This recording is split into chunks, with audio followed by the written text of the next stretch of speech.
When the heavy iron gates of the federal penitentiary finally opened after 12 long years, I did not call my wife. I did not call my brother. I simply took a cab straight to the Connecticut estate I had built from absolutely nothing. I was supposed to serve 20 years for a corporate fraud I never committed, but a newly unsealed digital footprint had just cleared my name. I thought I was coming home to a family that had suffered alongside me, a family that had waited for my return. But as I stood in the hallway of my own home listening to the clink of ice in whiskey glasses, I heard the two people I loved most in this world laughing. They were laughing about how they had stolen my $50 million company, drained my retirement, and planned to lock me in a nursing home if I ever managed to get out. I did not scream. I did not cry. I just listened. And then I made a decision that would change everything. If you are listening to my story today, take a deep breath, because what I am about to tell you is the kind of betrayal you only think happens in movies until it happens in your own living room. If you have ever been stabbed in the back by the people you trusted most, hit the like button and let me know in the comments where you are watching from. It helps a 70-year-old man know he is not alone in this world. My name is Richard Caldwell. 12 years ago, my life was taken from me. I was the founder and chief executive officer of Caldwell Tech, a company I nurtured from a small garage project into an empire. I had it all. A brilliant brother named Edward, who served as my chief financial officer, and a beautiful, supportive wife named Diana. We were a team, or so I believed. When the federal investigators raided our offices 12 years ago, they found fabricated ledgers and illegal offshore transfers bearing my digital signature. I was blindsided. I went to prison protesting my innocence, believing that my brother and my wife would fight on the outside to clear my name. I spent over 4,000 days in a concrete cell, surviving on the thought of returning to them. Today was that day. The exoneration came suddenly. A routine audit of an old server revealed the truth about the signatures, granting me an immediate and quiet release. They gave me a gray paper bag containing the clothes I was arrested in, and I walked out into the free world. I did not want a parade or a dramatic phone call. I wanted to see their faces. I wanted to surprise the woman who had written me letters for the first few years before her visits slowly faded away. I wanted to embrace the brother who claimed he was working day and night to hold my company together. The cab dropped me off at the end of the long driveway of my Tudor-style mansion in Connecticut. The autumn air was crisp. The manicured lawns looked exactly as I remembered. I paid the driver with the little cash I had left in my wallet and walked up to the heavy oak front door. I knew my keys had been confiscated long ago, but I also knew about the spare key I had hidden inside a fake stone under the large planter on the porch. I reached down my 70-year-old joints, aching from a decade of prison beds, and felt the cold metal. It was still there. I slipped the key into the lock and turned it quietly. The door pushed open without a sound. The house smelled of expensive vanilla candles and polished wood. It was warm, inviting, and completely silent. I took a slow step inside, holding my gray paper bag. I wanted to call out their names, but a strange, heavy feeling settled in my chest. Call it the instinct of a man who had to survive among predators for 12 years. Something did not feel right. As I walked softly down the long hallway toward the back of the house, I heard a sound coming from my old study. The door was slightly ajar, spilling a slice of warm yellow light onto the hardwood floor. I heard the unmistakable clink of ice dropping into crystal glasses. Then I heard his voice. It was Edward. His tone was not stressed or burdened as he always claimed to be in his rare messages to me.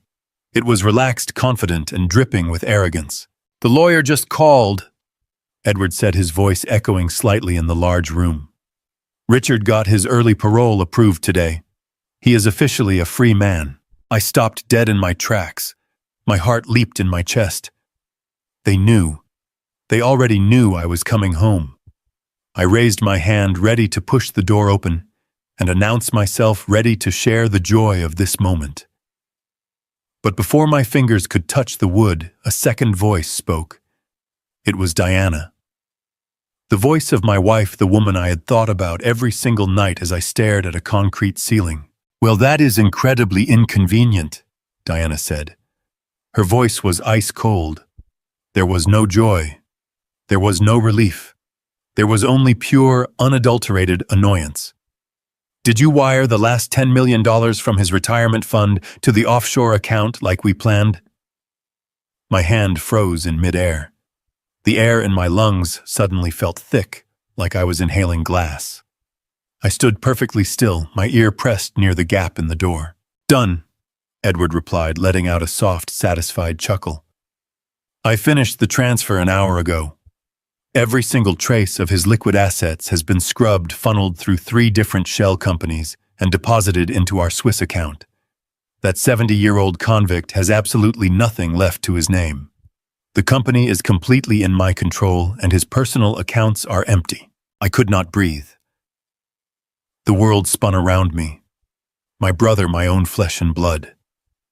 The man I had trusted with my entire life's work was casually discussing how he had drained my life savings. Diana let out a dark, mocking laugh that sent chills down my spine.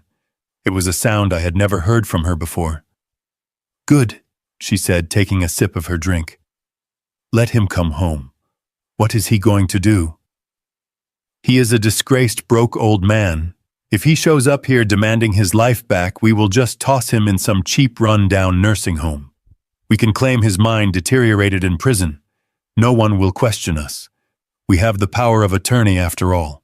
"Exactly," Edward agreed, clinking his glass against hers. "To us, Diana. To the perfect crime and the perfect life." They were toasting. They were standing in my study, drinking my whiskey, celebrating the destruction of my life. In a matter of seconds, 12 years of longing and love turned into a thick, suffocating ash. They had known all along. They had orchestrated it all along.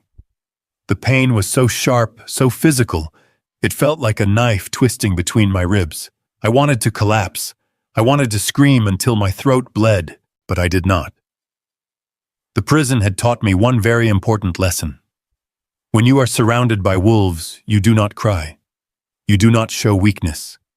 You observe and you prepare your counterattack. My hands were trembling not from fear, but from a rage so profound it transcended anger. As my hand shook, the cheap gray paper bag I was holding slipped from my grip.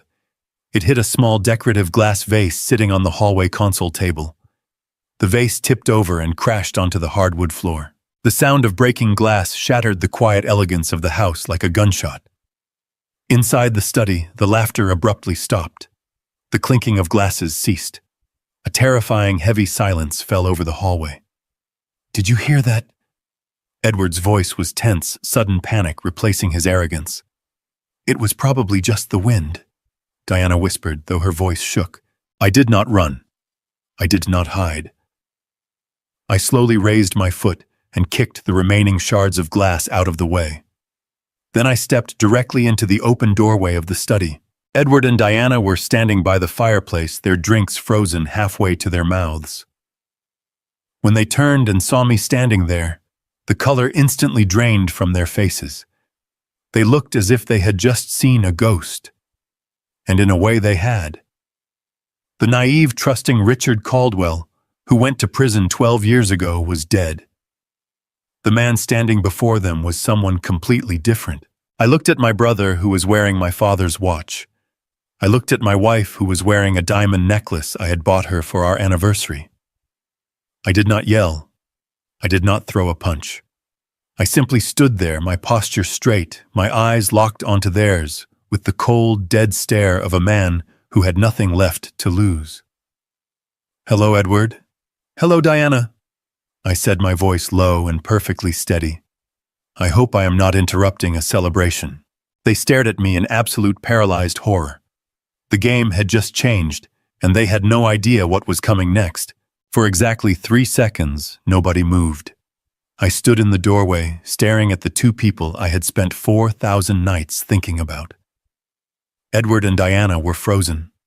The color drained from their faces. I saw sheer terror in their eyes. They thought I was a ghost. But predators are nothing if not adaptable. The shock lasted 3 seconds before their survival instinct kicked in. Diana moved first. The cold woman plotting to lock me in a nursing home vanished. Her face crumpled into a mask of overwhelming emotion. She dropped her glass onto the Persian rug, spilling whiskey, and let out a dramatic gasp. Tears sprang to her eyes instantly. She rushed across the room, heels clicking frantically, and threw her arms around my neck. She buried her face in my shoulder, sobbing. "Richard," she cried, her voice trembling. "Oh my God, you are finally home." She squeezed me tight, but I felt nothing. Her perfume now smelled like poison. A moment later, Edward snapped out of his paralysis. He slammed his glass down and hurried over. He grabbed my right hand, squeezing it with the desperate grip of a loving brother. His eyes were wide, shining with unshed tears. Brother Edward choked out. "They did not tell us. The lawyer just said the parole was approved. We did not know you were coming today. Look at you. We missed you so much." I stood in their suffocating embrace. 12 years ago, I would have wept with joy. I would have thanked God for returning me to my family. But now, feeling my wife's fake tears soaking my prison shirt and my brother's treacherous hands gripping mine, all I felt was cold rage. I let them play their parts. Then I slowly peeled Diana's arms off my neck. I pulled my hand away from Edward's grip and took a step back. The smile I forced was gone. "I missed you too," I said, dangerously calm. "But before we celebrate, I have a question. What $10 million and what offshore account in Switzerland?" The room went dead silent. Diana's sobs hitched. Edward's jaw tightened. They knew I had heard them.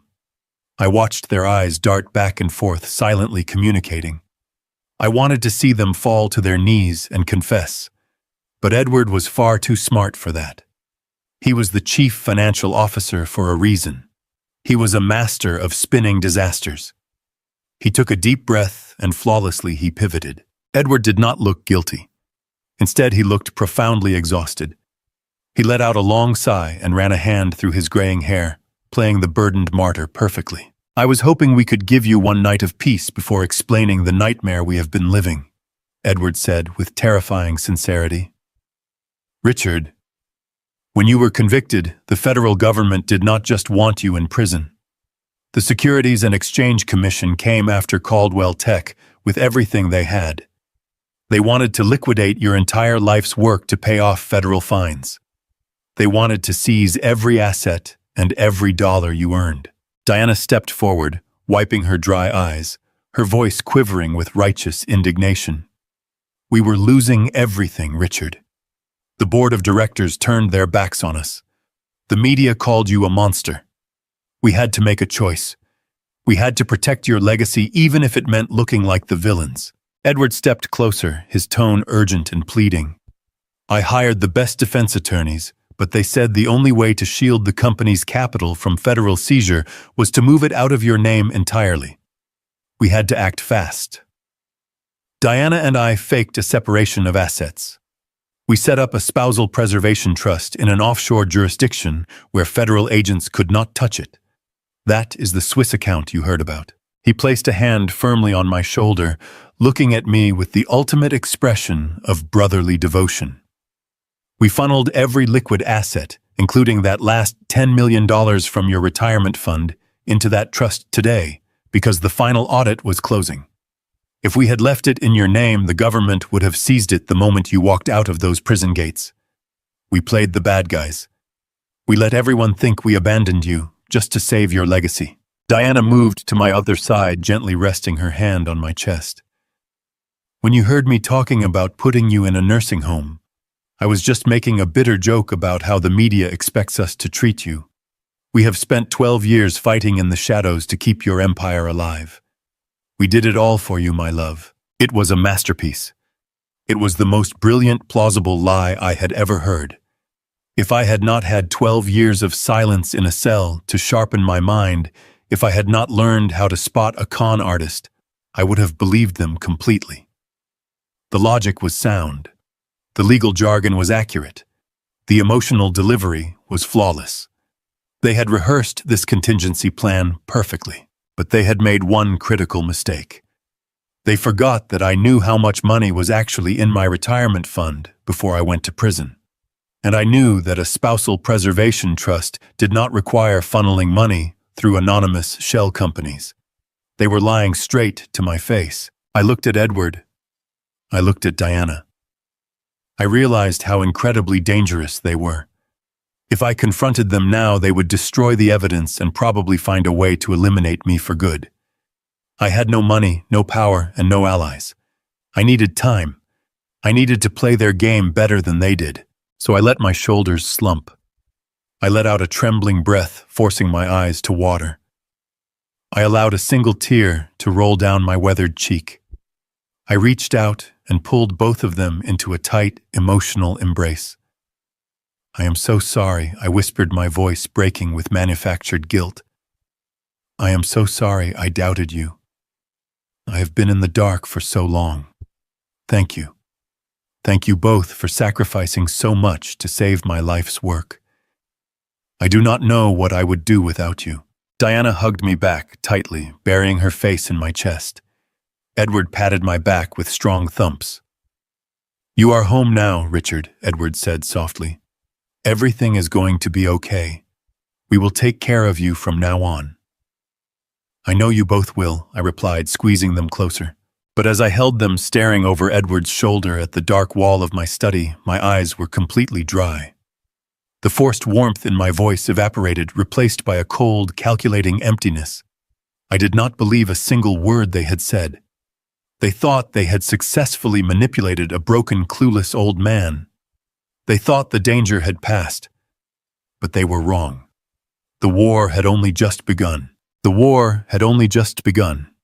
I quickly learned the rules of my new reality. Under the guise of absolute care and devotion, my brother and my wife constructed a golden cage for me. They moved my belongings into a cramped, windowless guest room on the ground floor of the estate. The room was tucked away at the end of a long, isolated corridor, far from the main living areas. Edward told me with a patronizing smile that it was for my own safety. He said my old legs should not have to take the stairs after so many years sleeping on a hard prison cot. I nodded and accepted my new quarters without a single complaint. I knew it was not about my comfort. It was about keeping me completely out of the way. They wanted me out of sight and out of mind, a convenient ghost haunting the edges of their glamorous life. The restrictions did not stop with my living arrangements. They gave me an allowance of $100 a week in cash, claiming my bank accounts were still frozen by federal regulators. I was a man who had built a $50 million technology empire, and now I was being handed pocket change like a simple teenager. Furthermore, Edward strictly forbade me from visiting the Caldwell Tech headquarters under any circumstances. He cited the intense media scrutiny that would surely follow my release from prison. He warned that my presence would destabilize stock prices and panic investors. I agreed to stay hidden. I played the part of the weary, defeated old man who just wanted a quiet corner to rest his head. But behind the closed door of my windowless room, my mind was racing, cataloging every detail, every lie, and every piece of evidence. The physical signs of their betrayal were everywhere, hidden in plain sight. They were arrogant, flaunting the wealth they had stolen from me, believing I was too naive or broken to notice the truth. One morning at the breakfast table, I watched Edward casually adjust his expensive shirt cuff. Glinting in the morning sunlight was my father's vintage Patek Philippe watch. It was a rare, intricate timepiece that my father explicitly passed down to me on his deathbed. I had carefully left it in the master bedroom safe the day I was arrested. Edward caught me staring at his wrist. He smiled smoothly, claiming he had managed to buy it back from a pawn shop after federal agents seized my personal property. It was a blatant lie. The federal agents never seized our family heirlooms, but I forced a grateful smile and thanked him sincerely for rescuing it. Diana was no better. She glided through the mansion wearing stunning jewelry that I immediately recognized. One evening, she wore a brilliant diamond necklace to a charity dinner. It was the exact piece I custom designed for her on our 10th wedding anniversary. When I complimented her on it, she let out a light, dismissive laugh. She told me it was just a cheap knockoff she found at a local boutique, a fake copy to help her pretend she still had the life we once shared. She said she had sold the original to pay for my mounting legal defense fees. I knew she was lying. The way the light caught the facets of those stones was absolutely unmistakable. They were real diamonds. My diamonds. They were wearing my life like a costume, performing a sickening play where they were the tragic heroes and I was the helpless burden they graciously tolerated. But the stolen wealth was not the most dangerous part of their master plan. The true horror of my situation revealed itself in the quiet evenings.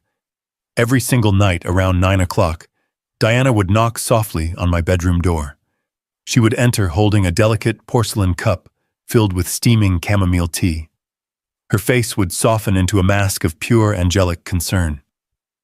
She told me she had read medical articles about prison-induced insomnia and the severe trauma of reintegrating into society. She insisted the tea was a special organic blend mixed with natural supplements to help calm my nerves and soothe my tired mind. For the first week, I drank it. I wanted to play along to show them I was entirely dependent on their daily care like a helpless child. But something very strange started happening to my body. Every morning I would wake up feeling as though I were wading through a thick, suffocating fog. My thoughts were extremely sluggish, as if I had not slept. My vision blurred heavily around the edges. Most terrifying of all, my own hands began to shake uncontrollably. I would sit on the edge of my bed, watching my fingers tremble, entirely unable to make them stop. I was a perfectly healthy 70-year-old man who had maintained a rigorous physical exercise routine throughout my entire prison sentence. I had never experienced any neurological tremors before this moment. I remembered Diana's cold, heartless voice in the study, joking about how the media expects a convict's mind to naturally deteriorate.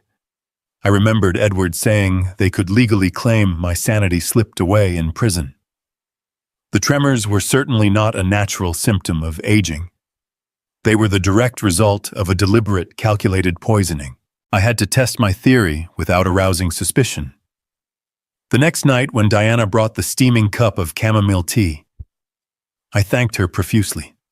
I took a small, cautious sip while she stood there praising the soothing taste. Satisfied I was consuming her remedy, she smiled warmly, wished me good night, and closed the door behind her. As soon as I heard her footsteps fade down the long hallway, I moved quickly. I carried the cup over to the dark corner of my room. There, sitting in a heavy ceramic pot, was a large, vibrant green fern that Diana had placed in the room to make it look more welcoming. I poured the contents into the soil of the plant.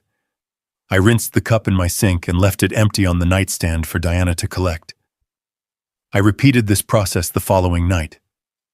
I poured the tainted liquid directly into the roots of the fern. I waited in silence, watching the plant closely for any changes. It did not take long to see the results. Just 2 days later, the vibrant green fern was completely unrecognizable.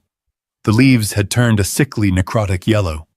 The stems had shriveled and collapsed, rotting from the roots upward. The plant was entirely dead, killed by whatever chemical cocktail Diana was brewing for me every night. I stood in my windowless room, staring at the withered leaves, my heart pounding with terrifying clarity. They were not just stealing my money. They were not just keeping me hidden away from the outside world. They were actively chemically inducing dementia. They were destroying my brain to ensure I could never reclaim my life or my $50 million legacy.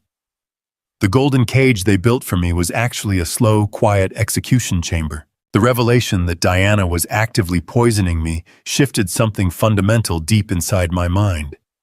I was no longer a victim trying to understand how my family could steal my wealth. I was a survivor trapped behind enemy lines. During the daylight hours, I played my part flawlessly. I let my hands shake. I shuffled my feet when I walked down the hallways. I stared blankly out the windows. But when the sun went down and the heavy oak doors of the mansion clicked shut for the night, the fog lifted. My mind, hardened by over 4,000 days in a federal penitentiary, became razor-sharp. The golden cage they had built for me was about to become my hunting ground. I waited until the grandfather clock in the main foyer chimed 2 times. The low resonant sound echoed through the quiet estate, signaling that it was 2 o'clock in the morning. I knew Edward and Diana were heavy sleepers. I slipped out of my narrow bed. I wore dark clothing and moved barefoot across the cold hardwood floor to avoid making even the slightest sound. The mansion was completely dark, save for the pale moonlight filtering through the tall windows. I moved through the shadows with the silent precision of a ghost. Prison had taught me how to walk without being heard. It had taught me how to control my breathing, how to measure my steps, and how to blend into the darkness when the guards made their nightly rounds. My destination was the east wing of the house where Edward had established his grand home office. It used to be my father's library. I reached the heavy mahogany door and wrapped my hand around the brass knob. It was locked just as I expected. Edward was paranoid, but his paranoia was amateurish. He thought a standard cylinder lock would keep his secrets safe. He had no idea what kind of skills a man acquires when he is locked in a cage with professional thieves. I reached into my pocket and pulled out 2 small, rigid pieces of metal. I had fashioned them earlier that day from a thick paperclip and the metal backing of a disposable razor. I slid the makeshift tension wrench into the bottom of the keyhole, applying a feather-light pressure with my thumb. Then, I inserted the pick, gently feeling for the binding pins inside the mechanism. One by one, I manipulated the pins. The lock surrendered with a soft, satisfying snap. I turned the handle and pushed the door open, slipping inside before easing it shut behind me. The office smelled of rich leather and expensive cigars. I moved straight to the massive oak desk sitting in the center of the room. Edward always preferred to work from home when dealing with sensitive matters. I pressed the power button on his sleek modern desktop computer. The screen flared to life, casting a cold blue glow across my face. A password prompt appeared on the screen. I stood there for a moment, analyzing my brother's mindset. Edward was a man defined by his boundless arrogance. I knew he would not use a complex randomized string of characters. He would use something familiar, something that validated his ego. I thought about the purebred golden retriever he had bought shortly after I went to prison, a dog he paraded around like a trophy. I placed my fingers on the quiet keyboard and typed the dog's name followed by the year he bought the estate. I pressed the enter key. The system unlocked immediately. I was inside. I began scanning through the directories, looking for anything hidden beneath the surface. Edward was a financial officer, which meant he was meticulous with numbers, but he was not an information technology expert. It did not take me long to find a hidden partition on the hard drive. I opened the folder and found dozens of meticulously organized digital ledgers. As I opened the spreadsheets and began to analyze the data, my blood ran cold. The magnitude of his betrayal was far worse than I had ever imagined. Edward had not just stolen my money and drained my retirement accounts. He had completely repurposed Caldwell Tech. He was using the legitimate corporate infrastructure of my life's work to create a massive international money laundering syndicate. The ledgers documented millions upon millions of dollars flowing in from dummy corporations located in South America and Eastern Europe. The money was being funneled through Caldwell Tech's operational expenses, disguised as consulting fees and software licensing acquisitions. Then the clean money was wired out to offshore accounts controlled by a notorious international cartel. Edward was washing dirty money for some of the most dangerous criminals on the planet.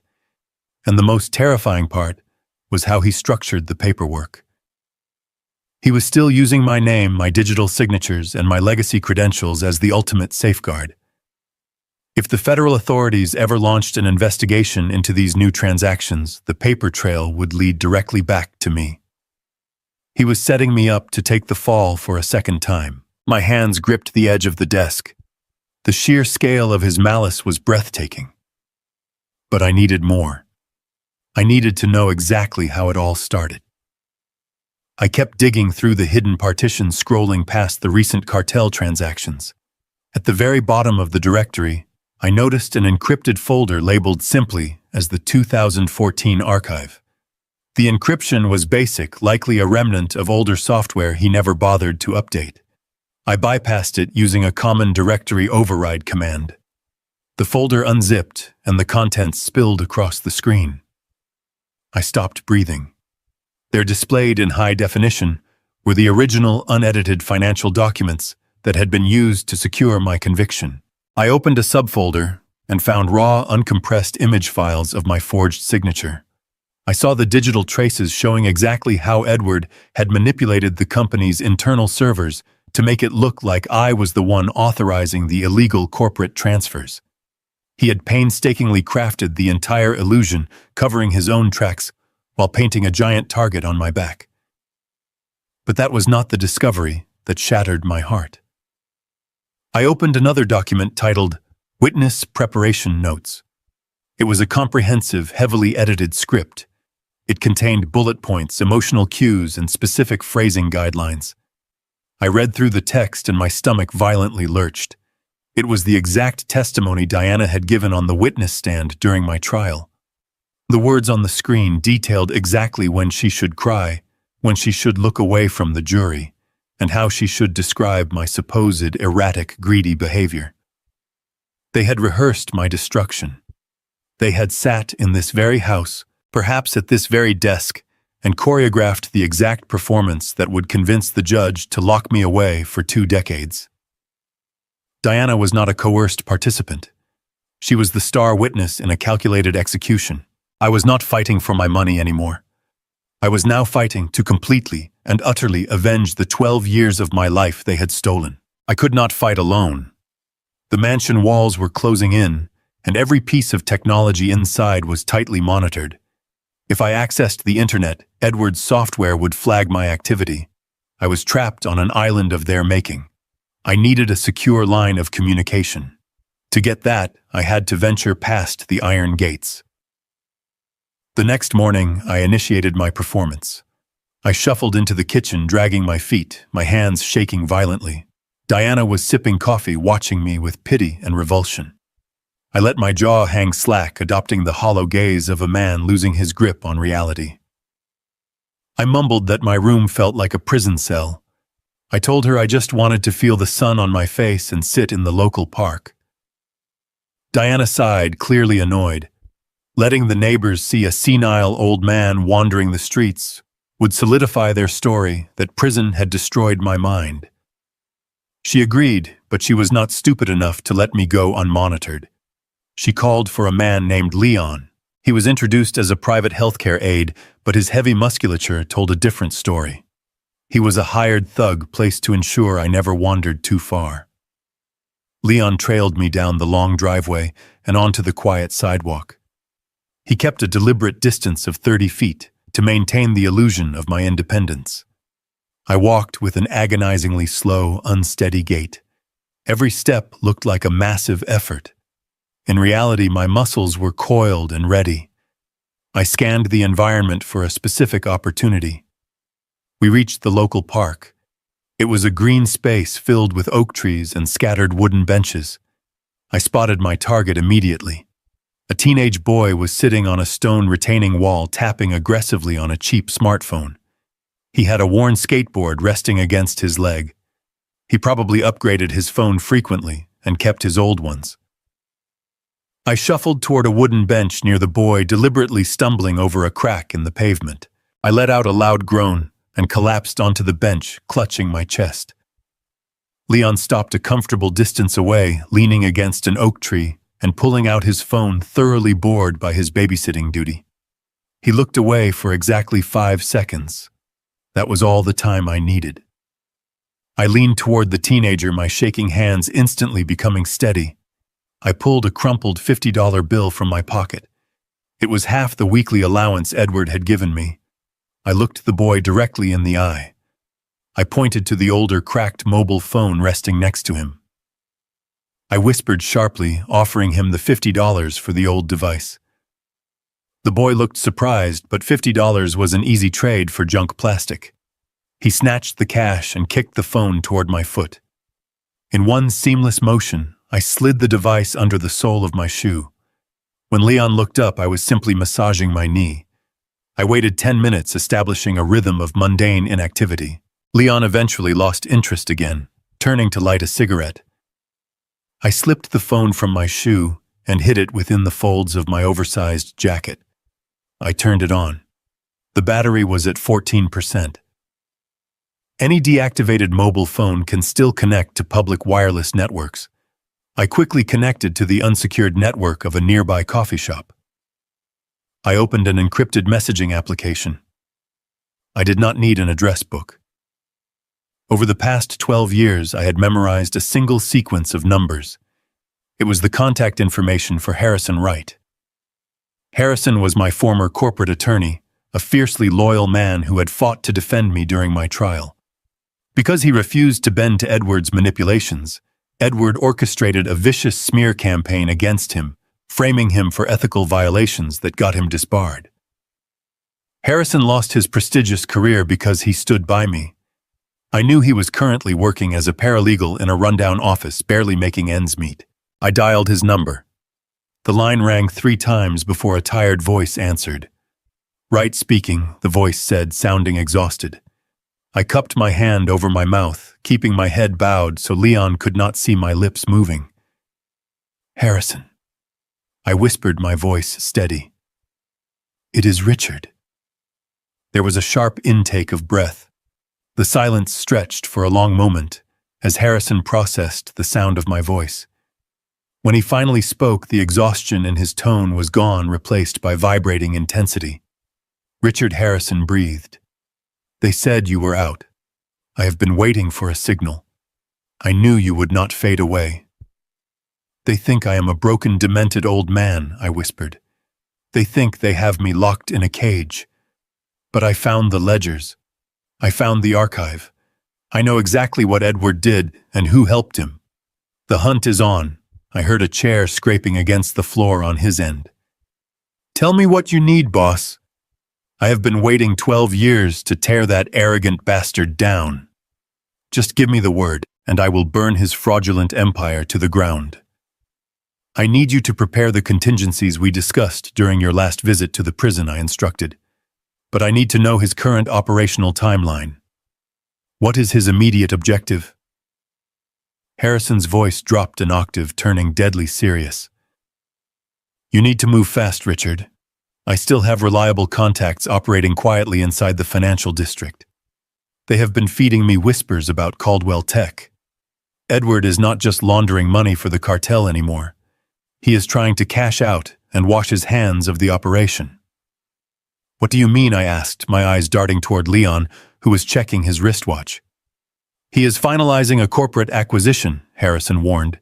"Edward has brokered a deal to sell Caldwell Tech to a European conglomerate. The buyers are heavily insulated, likely another front for his illicit associates. The buyout is structured for $300 million in clean, untraceable capital. Once he signs that company over, he and Diana will take the money and vanish into a non-extradition country. You will be left holding an empty shell." "When is the deal scheduled to close?" I demanded, feeling a surge of adrenaline coursing through my veins. "By the end of this month," Harrison replied grimly. "You have less than 3 weeks before he legally transfers ownership and disappears with everything you built. If he gets that signature on the transfer deed, the European buyers will liquidate the assets, dismantle the infrastructure, and bury the evidence." I stared silently at the dry, dead grass beneath my feet, calculating the precise geometry of my next move. The ticking clock had just been introduced to the board. Just 3 weeks. I had exactly 3 weeks to dismantle a criminal enterprise, expose my treacherous brother, and exact my vengeance before they vanished forever. "I will be completely ready," I promised him very quietly, terminating the secure connection and carefully slipping the cheap mobile phone back into my heavy shoe. "I will be completely ready," I promised him very quietly, terminating the secure connection and carefully slipping the cheap mobile phone back into my heavy shoe. That evening, the grand dining room felt suffocating. I sat at the far end of the long mahogany table staring at a bowl of bland soup. Edward sat at the head carving a thick steak with the precision of a man who believed he owned the world. Diana sat across from him elegantly sipping red wine. They talked about trivial things, treating me like invisible furniture. But I knew Edward perfectly. I knew the specific cadence of his voice when he was preparing a trap. He wiped his mouth, took a slow sip of wine, and turned his gaze toward me. His eyes were sharp, calculating, and devoid of genuine empathy. He smiled warmly, the kind of smile a predator gives its prey just before the strike. Richard Edward began, his voice dripping with manufactured concern. I know the transition back to civilian life has been overwhelming. We just want you to focus entirely on resting. However, there is a very minor piece of paperwork we need to clear up tonight to ensure your absolute protection. He reached into his jacket and pulled out a folded document, sliding it across the polished surface until it rested next to my bowl. I looked down. My vision was slightly blurred from Diana's toxic tea, but I did not need perfect eyesight to understand what I was looking at. The bold, black letters at the top of the page spelled out a full liability waiver and rights relinquishment. I want you to know this is merely a formality, Edward continued smoothly. Because federal regulators are sniffing around our offshore trust, our legal team highly recommends that you formally separate yourself from the corporate entity. If you sign this, you legally surrender any future claim to Caldwell Tech. You will be completely destitute, meaning they can never harass you for financial restitution. You will be entirely safe, and Diana and I will continue caring for you. I stared at the document. This was the final nail in my coffin. This was the exact piece of paper Edward needed to execute the $300 million buyout with his European cartel associates. Without my signature, the buyers would never risk inheriting a legal dispute. He needed me to willingly hand over the keys to the kingdom. I let my hands begin to shake. I widened my eyes, adopting a look of profound, senile confusion. I reached out and touched the edge of the paper, my fingers trembling violently. Edward I mumbled, my voice weak and raspy. I do not understand. Caldwell Tech is my life. I built it from nothing. Why do I have to sign away my name? Can we not just wait a little longer? I feel so confused lately. My head is always so cloudy. The warm smile vanished from Edward's face, replaced by a flicker of genuine irritation. He opened his mouth to speak, but Diana beat him to it. The sweet, angelic facade she had maintained completely shattered. She placed her wineglass down on the table with a sharp, aggressive thud. She leaned forward, resting her elbows on the mahogany surface, her eyes locking onto mine with a cold, venomous intensity. Richard, honey, Diana said, her voice dropping to a dangerous whisper. You need to listen to us carefully. The doctors have been clear. They say your mind is slipping fast. The trauma of prison accelerated your cognitive decline. We see it every day. You shuffle around the house, you cannot remember simple conversations, and your hands will not stop shaking. She tilted her head, her gaze piercing right through my soul. If you do not sign this paperwork to protect the family, Edward and I might have to seek a full medical conservatorship. If the state deems you mentally unfit, you will not be staying in this lovely house anymore. You would not want to spend your final years locked away in a sterile psychiatric ward strapped to a bed forgotten by the world, would you? The sheer brutality of her threat hung heavily in the air. She was holding a loaded gun to my freedom. They were fully prepared to have me legally declared insane and locked in an asylum. I knew exactly what I had to do. I let out a loud, pathetic gasp. I deliberately dropped my silver soup spoon. It clattered against the porcelain bowl and tumbled onto the floor. I pulled my hands back, pressing them against my chest as if terrified. I let my entire body shake, playing the role of the broken old man. Please, I whimpered, staring at the document with wide, fearful eyes. Please, Diana. Do not send me away to a hospital. I cannot go back to a cage. I cannot be locked up again. I will sign the paper. Edward let out a quiet breath of relief. His arrogant smile returned instantly. He reached into his pocket and pulled out a gold pen, extending it toward me. "That is a smart decision, Richard," he said soothingly. "Just sign on the dotted line and your worries will disappear forever." I reached for the pen, but then violently pulled my hand back, shaking my head rapidly. I forced a look of stubborn senility onto my face, grasping at a fabricated sense of pride. "No," I stammered, my voice rising in a frantic plea. "Not here. Not in the dark. Caldwell Tech was my entire life. If I have to sign it away, I will not do it secretly like a criminal. I want to say goodbye properly." Edward frowned. "What are you talking about?" "Richard, just sign the paper. Next week is the 30th anniversary of the company," I blurted out, trembling with manic persistence. "You are hosting the grand anniversary gala." "I know you are. If I am giving up my life's work, I want to do it there. I want to stand on a stage one last time. I will sign your paper in front of everyone to say a proper goodbye to my legacy. If you do not let me do this one last thing, I will not sign it." The room fell silent. Edward and Diana exchanged a calculating look. Having the founder publicly sign away his rights at a corporate gala would be the ultimate public relations victory. It would legitimize his ownership for the European buyers. It was an erratic demand from a broken man, but it served his sinister agenda perfectly. Edward lowered the gold pen. He looked at me with profound pity and absolute triumph. "If that is what it takes to give you peace, Richard," he said softly, "then we will do it your way. You will sign the relinquishment at the gala next week."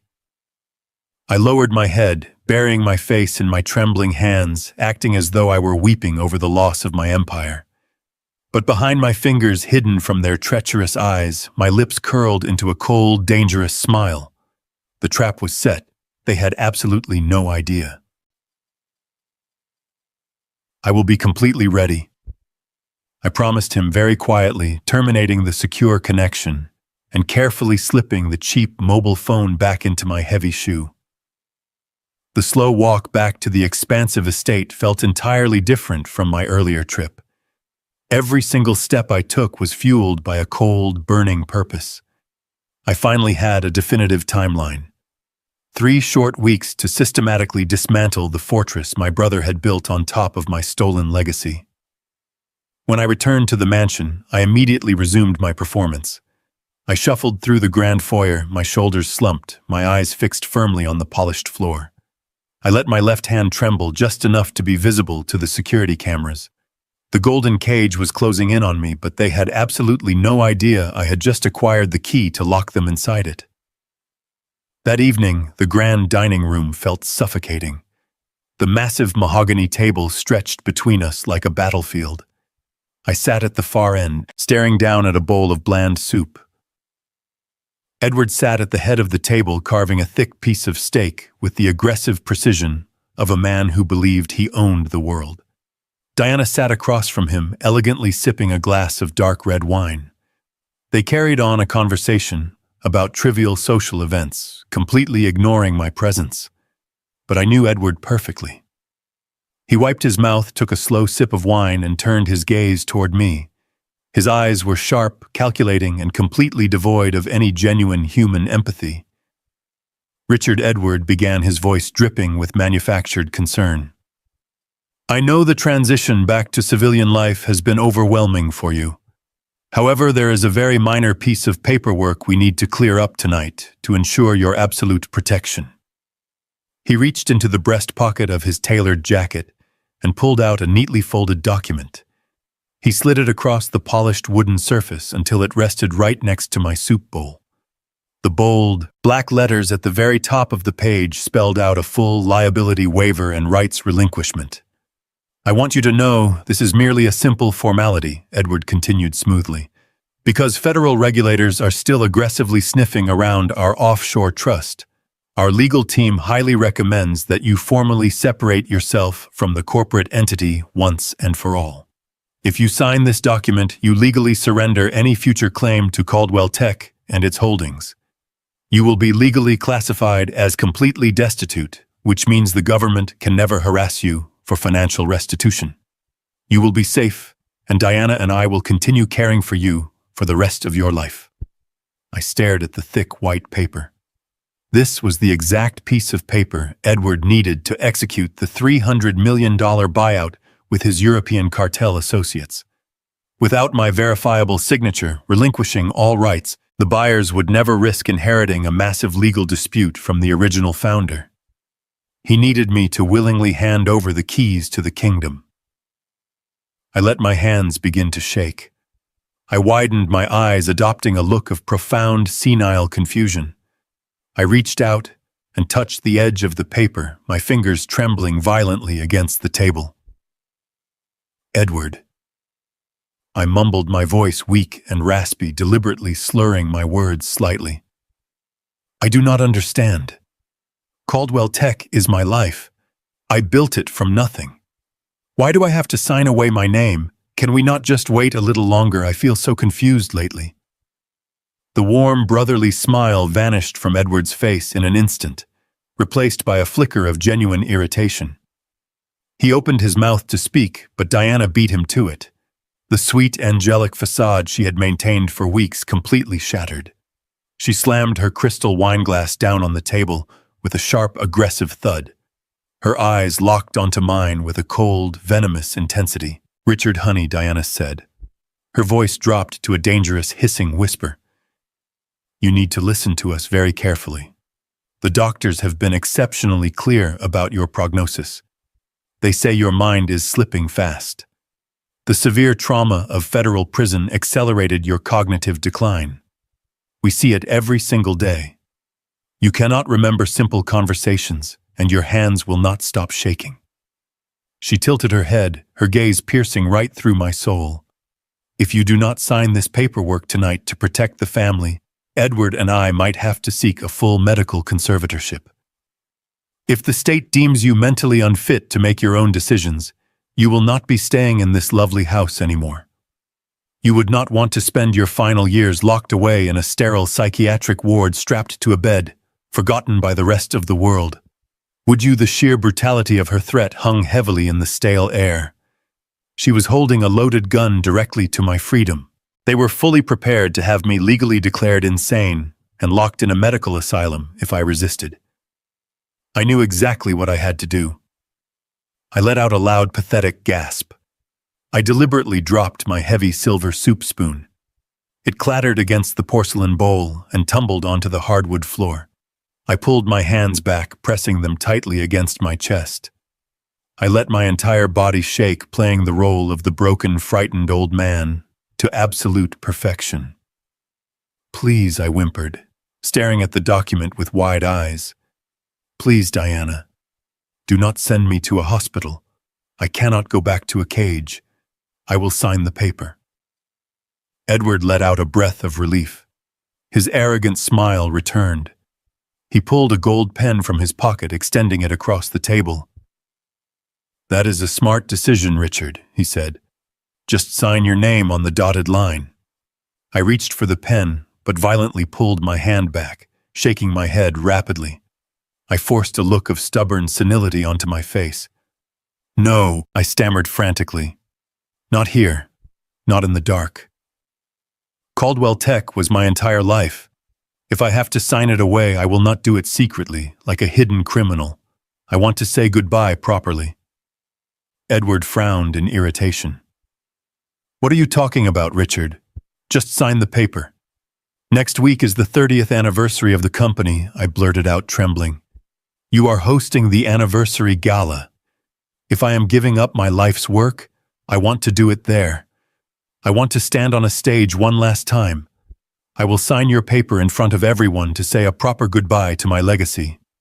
If you do not let me do this one last thing, I will not sign it." The dining room fell into a calculating silence. Edward and Diana exchanged a long look. Having the founder publicly sign away his rights at a massive corporate gala would be the ultimate public relations victory. It would legitimize his ownership entirely for the buyers. It was an erratic demand from a broken man, but it served his sinister agenda perfectly. Edward slowly lowered the heavy gold pen back to the polished mahogany table. He looked at me with profound pity and absolute triumph. "If that is what it takes to give you peace, Richard," he said softly, "then we will do it your way. You will sign the relinquishment at the gala next week." I lowered my head, burying my face in my trembling hands, acting as though I were weeping over the devastating loss of my entire empire. But hidden safely behind my fingers, my lips curled into a cold, dangerous smile. The trap was finally set. They had absolutely no idea what was coming for them. The trap was finally set. They had absolutely no idea what was coming for them. The following morning, Edward announced a mandatory medical evaluation before the corporate transfer could be legally finalized. A private phlebotomist arrived at the estate. It was Harrison disguised in crisp blue medical scrubs and a white surgical mask. Playing the bored professional to perfection, he instructed me to walk to the guest bathroom. Diana watched us from the hallway like a hawk, but she did not follow us inside. As the door shut, Harrison turned on the sink faucet to mask our voices. He drew a small vial of my blood to make the visit look legitimate. Applying a bandage, he reached into his case and pulled out a heavy silver fountain pen and a tiny flesh-colored earpiece. He pressed them firmly into my palm. "The pen has a specialized ink cartridge," Harrison whispered. "The ink will completely vanish within 24 hours of touching paper. The earpiece is synced to a secure frequency. Wear it at the gala." And Richard. I finally got through to my contact at the Federal Bureau of Investigation. The trap is primed. If Edward catches on before you use that pen, you will be legally locked in an asylum before dawn. I nodded, slipping this pen and earpiece into my pocket. Harrison packed his case, turned off the faucet, and escorted me out. Diana inspected my bandaged arm, satisfied. Harrison left the estate, leaving me completely alone in the lion's den once again. The days leading up to the anniversary gala were an exercise in psychological torture. Edward and Diana grew increasingly paranoid as the buyout date approached. They wanted to ensure my mind was entirely broken before they put me on a stage in front of the cameras. Diana doubled her efforts.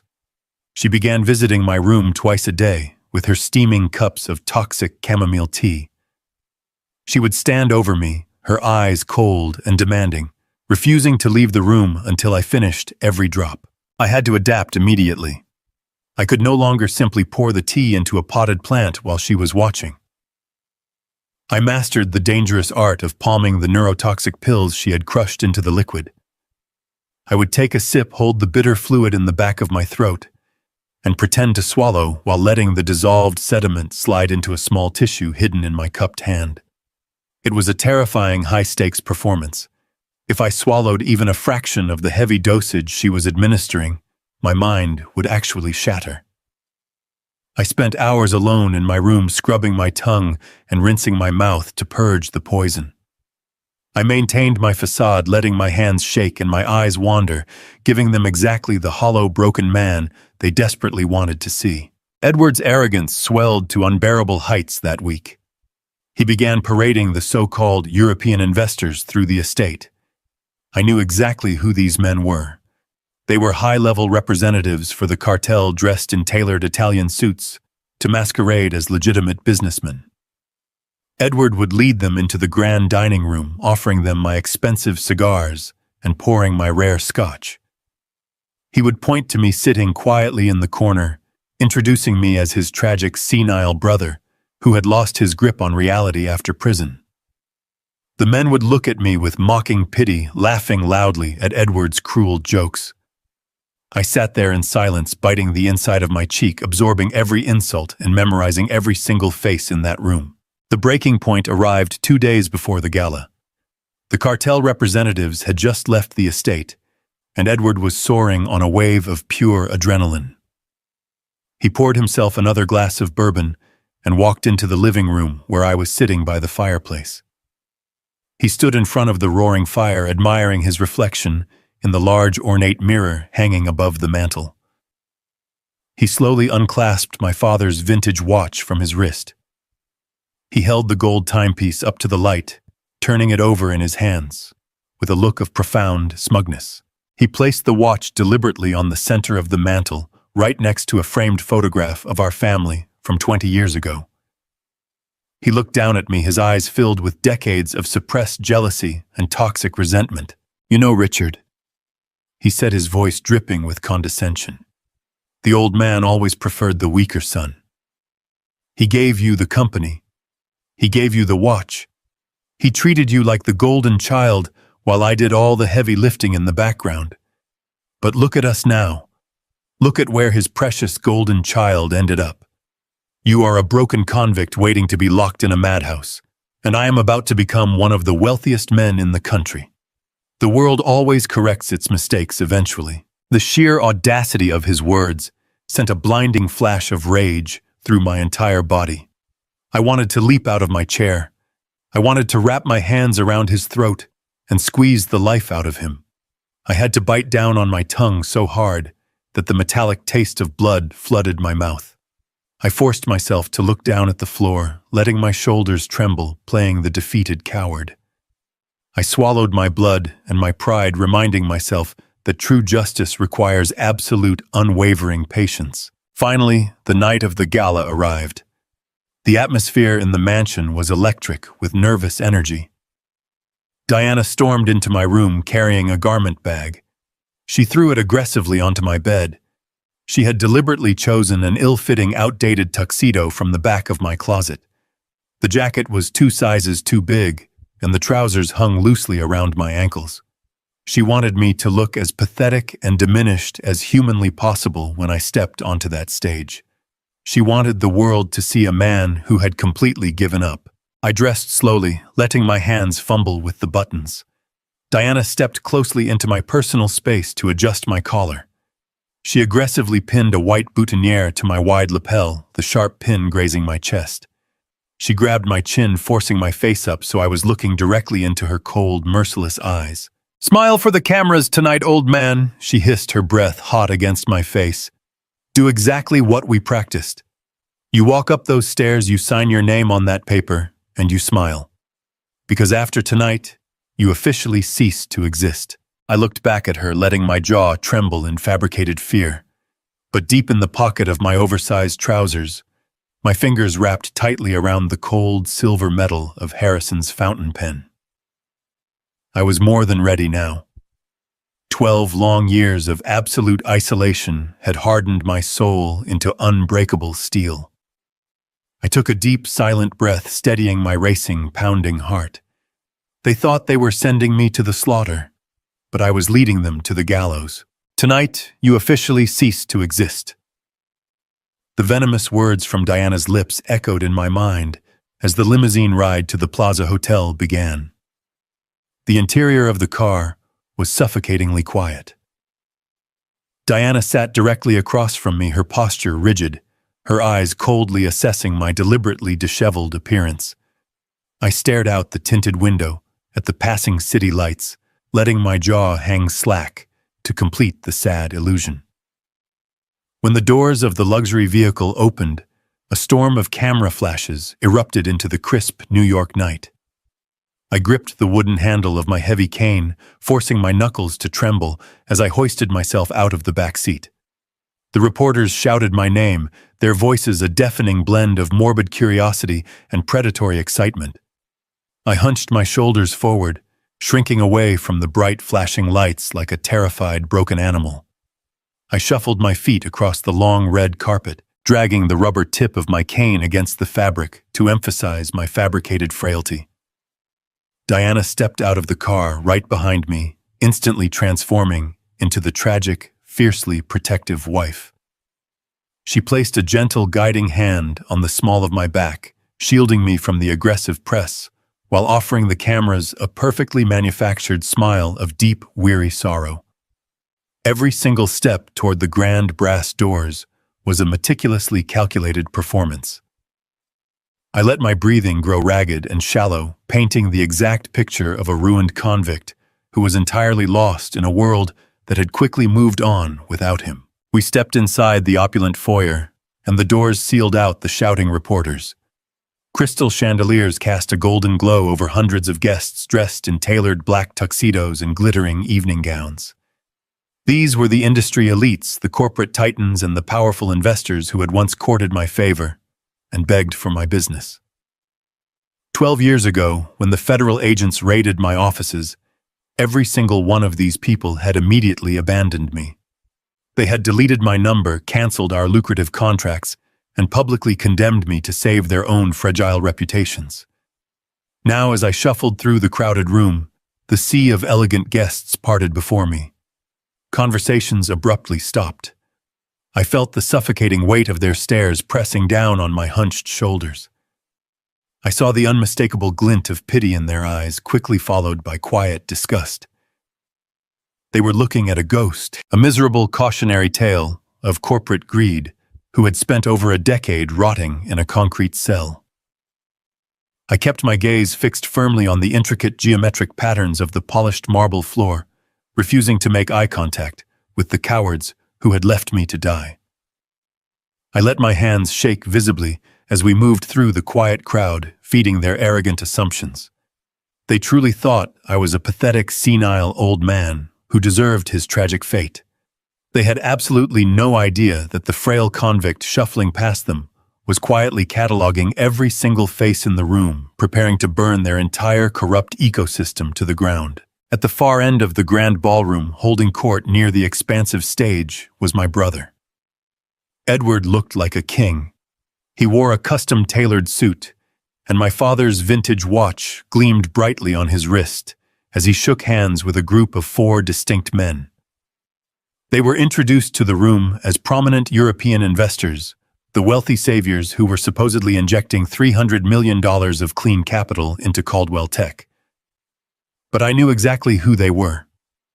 I recognized the dead expressions in their eyes and the aggressive, disciplined way they stood together. These were not venture capitalists. They were high-level financial fixers for an international cartel, dressed up in expensive silk and imported leather to finalize the ultimate money laundering transaction. Edward clapped one of the men on the back, laughing loudly at a shared joke projecting the image of a masterful corporate visionary. The room quieted down as the overhead lights dimmed. Edward smoothly excused himself from the cartel representatives and walked up the stairs to the grand stage. He stepped up to the clear crystal podium, adjusting the microphone with arrogant ease.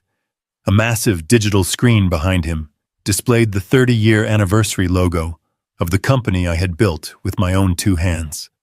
Edward cleared his throat, and his voice echoed softly through the expansive ballroom. He delivered a sickeningly sweet, deeply hypocritical speech. He spoke extensively about the severe challenges of the past decade, the heavy burden of executive leadership, and the painful necessity of guiding a family legacy through times of profound darkness. He spoke of my lengthy incarceration with feigned sorrow, calling it a highly tragic chapter that had finally come to a peaceful end. He painted himself as the tireless, devoted guardian of the Caldwell name, the loyal brother who had sacrificed absolutely everything to protect my original vision from complete destruction.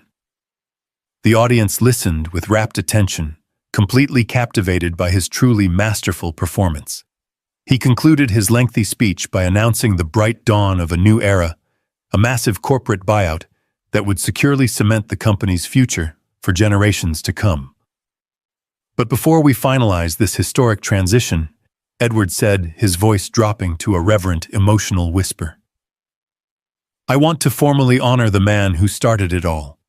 He has suffered greatly, and his mind is not what it used to be, but he is here tonight to give us his final blessing. Please help me welcome my brother, Richard Caldwell." The massive ballroom erupted into polite, restrained applause. Edward extended his hand toward me, gesturing for me to join him on the brightly lit stage. Beside me, Diana's gentle, guiding hand suddenly turned into a rigid iron vise. Her sharp, manicured fingers dug painfully into my bicep through the thin fabric of my oversized tuxedo jacket. She gripped my arm with terrifying strength, forcefully marching me forward through the parting crowd. I leaned heavily on my wooden cane, dragging my feet across the thick carpet, making every agonizing step look like a monumental, exhausting physical effort. Diana guided me toward the short flight of stairs leading up to the stage. I stumbled deliberately on the first step, letting out a soft, pathetic gasp for the nearby guests to hear. She hauled me upward, her painted smile never faltering for the flashing cameras, though her brutal grip felt exactly like a shackle pulling a condemned man to the gallows. I reached the top of the stairs and shuffled slowly toward the podium. There, resting directly under the bright, harsh glare of a single overhead spotlight, was a very thick stack of legal documents. It was the final $300 million relinquishment contract. It was the exact piece of paper designed to legally erase my entire existence and hand my empire over to ruthless criminals. I stared down at the crisp white pages, my body trembling uncontrollably for the captivated audience, while my mind locked securely onto the cold, heavy silver fountain pen hidden safely inside my dark jacket pocket. The heavy silence in the grand ballroom pressed against my chest like a massive physical weight. I stood at the clear crystal podium looking out over the sea of expectant faces. The flashing camera lights momentarily ceased, as if the entire room was holding its collective breath. To my immediate left stood a state-appointed notary, a stern-looking woman holding an official leather-bound folio. She was there to legally verify that I was of sound mind, or at least sound enough to sign away the remaining rights to my own life. To my right stood Edward. My brother was practically vibrating with barely contained euphoria. His eyes were wide, gleaming with a greedy, undeniable triumph that he could not mask. He had waited 12 long years for this exact moment. He had destroyed my reputation, stolen my wealth, and poisoned my tea, all to reach this specific finish line. Edward took a deliberate step toward me. He reached into his custom-tailored tuxedo and pulled out a heavy gold pen. It was the same pen my father had used to sign the original incorporation papers for the family business decades ago. Edward held the pen out to me, positioning it so the cameras could capture the poetic, tragic transfer of power. He wanted the world to see the broken founder using the family heirloom to surrender his legacy. He placed the tip of the pen near the thick stack of legal documents resting on the podium. Richard Edward said, his voice projecting a fake, soothing warmth for the audience. "It is time. Just sign your name on the marked lines and you can finally rest." I stared at the gold pen. I let my breathing become erratic and shallow. I raised my right hand, allowing my fingers to tremble so violently that they seemed incapable of holding anything. I reached toward his offered hand, but then I stopped. I pulled my hand back, shaking my head with a slow, exaggerated motion of stubborn senility. I reached into the dark pocket of my oversized tuxedo jacket. My fingers wrapped around the cold, heavy silver metal of the specialized fountain pen Harrison had smuggled to me. I slowly pulled it out, gripping it with two shaking hands to keep it from slipping. "I prefer to use my own," I mumbled shakily, ensuring my voice cracked just enough to sound pathetic. Edward frowned, a flash of genuine annoyance crossing his polished features. He glanced at the silver pen in my hand. He did not recognize it, but he did not care enough to argue. He just wanted the signature. He offered a tight, condescending smile and stepped back, gesturing grandly toward the paperwork. "Have it your way, Richard," he replied smoothly. "As long as you sign the documents." I turned my attention to the thick stack of contracts. The bright overhead spotlight beat down on the crisp white paper. I could see the dotted lines waiting for my name. I knew exactly what this ink was designed to do. Harrison had engineered it perfectly. The chemical composition of the ink would bind to the paper for exactly 24 hours, looking completely legitimate to the notary and the buyers. But the moment it was exposed to the ambient air for a full day, the molecular structure would entirely break down. The ink would evaporate without a single trace.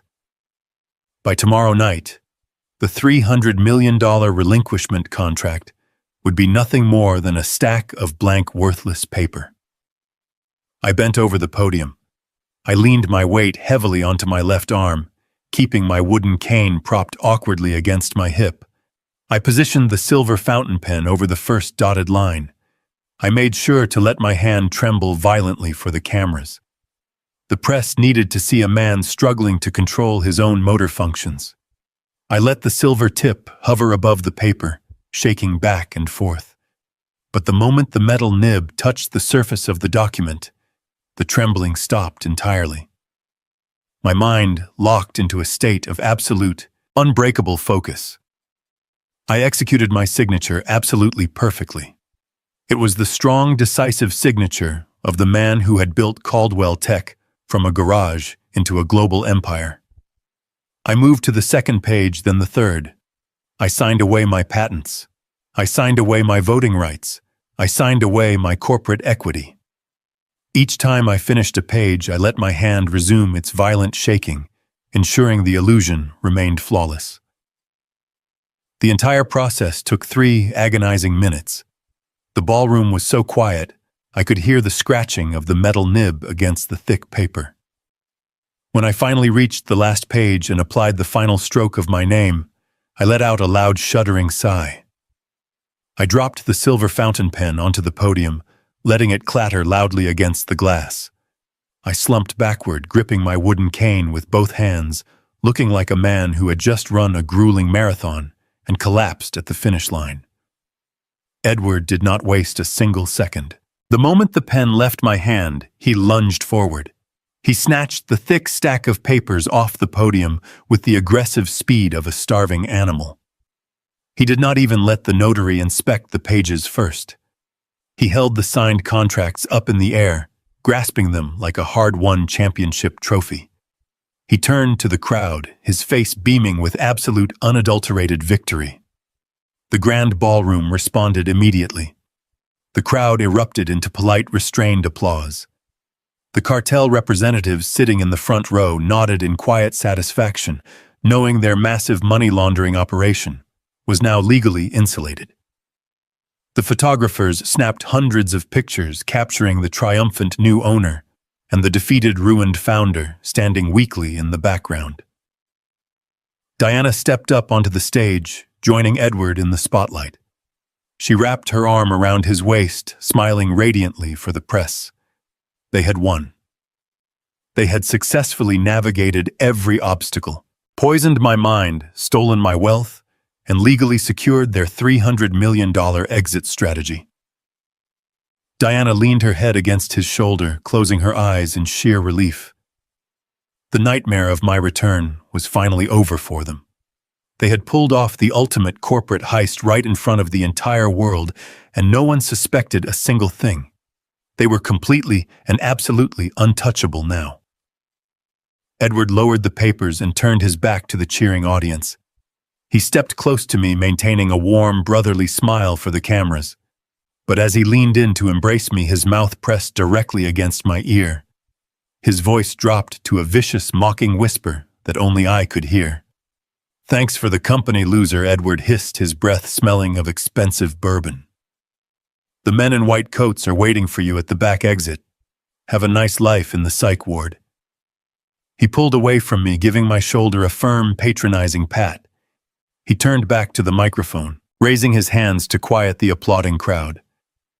He prepared to deliver his grand concluding remarks, ready to officially dismiss me from the stage and out of his life forever.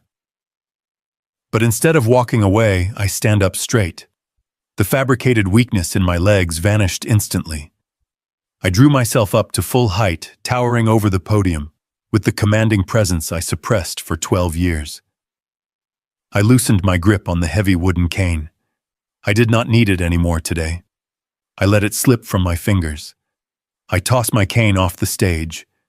The solid wood hit the marble floor below with a violent thud. The heavy thud echoes through the ballroom. The heavy thud echoes through the ballroom. The sound of the solid wood hitting the polished marble floor was like a gunshot cutting through the polite applause. Every eye in the cavernous room snapped toward the stage. They expected to see a frail, broken man collapsing under the immense weight of his tragic life. They expected to see the defeated founder of Caldwell Tech crumbling into a pathetic heap of sorrow and regret. But that is not what they saw. The fabricated weakness that had consumed my muscles for the past 3 weeks vanished in an absolute instant. I straightened my spine, pulling my shoulders back and lifting my chin high. The stooped, shuffling posture of a heavily sedated convict evaporated, replaced by the towering, unyielding presence of a man who had forged a $50 million empire from scratch. I stepped forward. I did not drag my feet. My stride was long, powerful, and brimming with a terrifying, suppressed energy. Edward was standing right next to the crystal podium, his arrogant smile frozen on his face as he tried to comprehend the sudden, impossible transformation happening right before his eyes.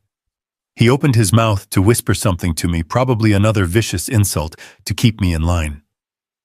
But before he could even form the first syllable, I raised my arm. I did not strike him. I simply planted my hand firmly against his chest and pushed him aside. The physical strength behind my movement shocked him completely.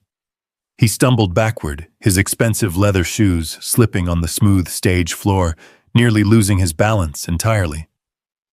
I stepped into his place, gripping the edges of the clear crystal podium with rock-solid, perfectly steady hands.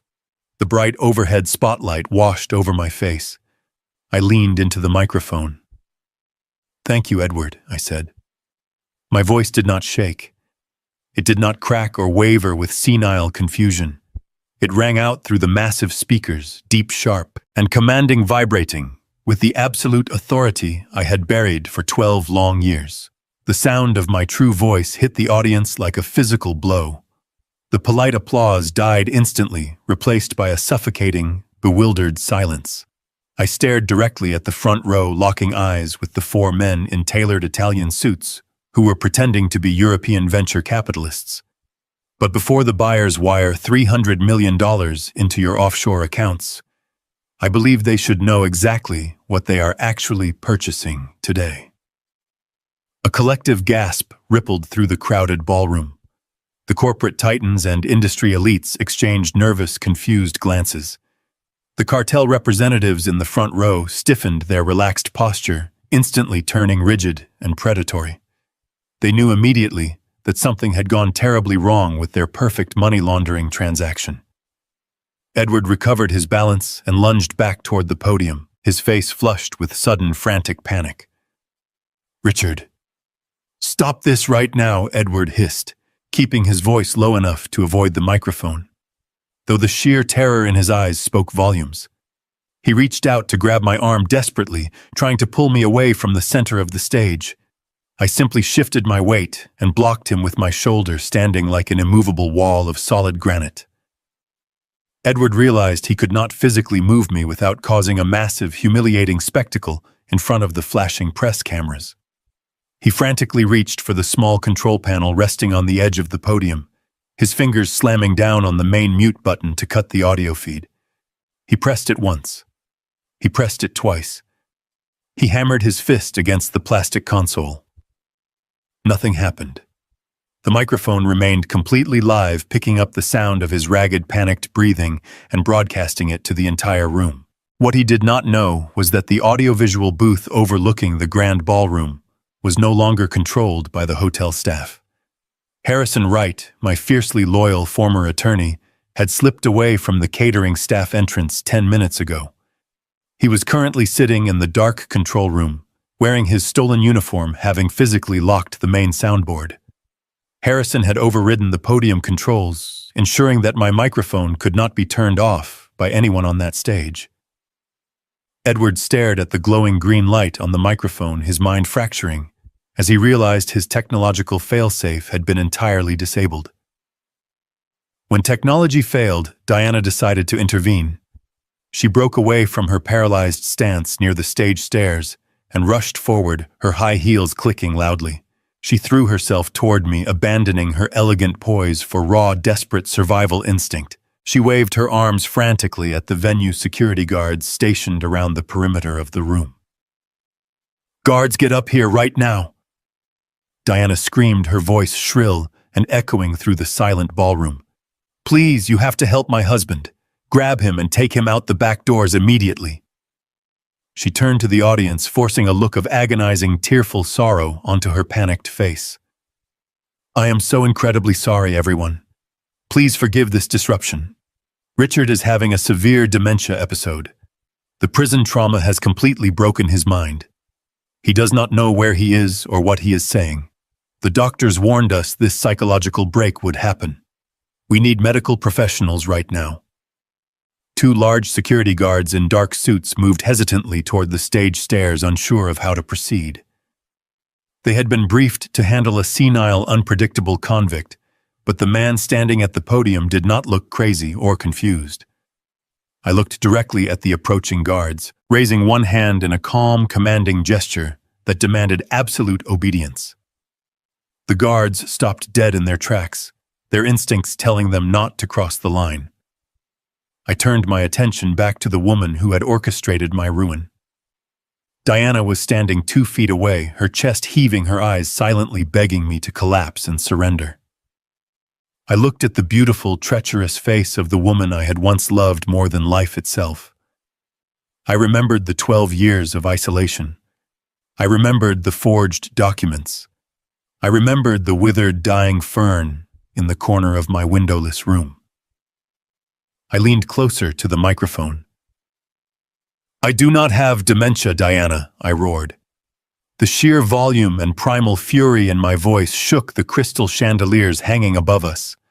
The sound blasted through the ballroom, stripping away every single lie she had ever told. And I certainly did not drink your toxic chamomile tea loaded with heavy neurotoxins for the past month. Diana recoiled as if I had physically struck her across the face.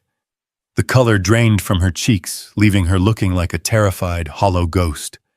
The audience erupted into a chaotic symphony of shocked murmurs and frantic whispers. The press cameras began firing rapidly, capturing the exact moment the flawless illusion shattered into a million pieces. Edward backed away, his hands trembling, his brilliant corporate mind failing to comprehend how the dead man he had buried had managed to dig his way out of the grave. I reached into the inside pocket of my tuxedo jacket. I pulled out a small silver flash drive that Harrison had given me in the bathroom.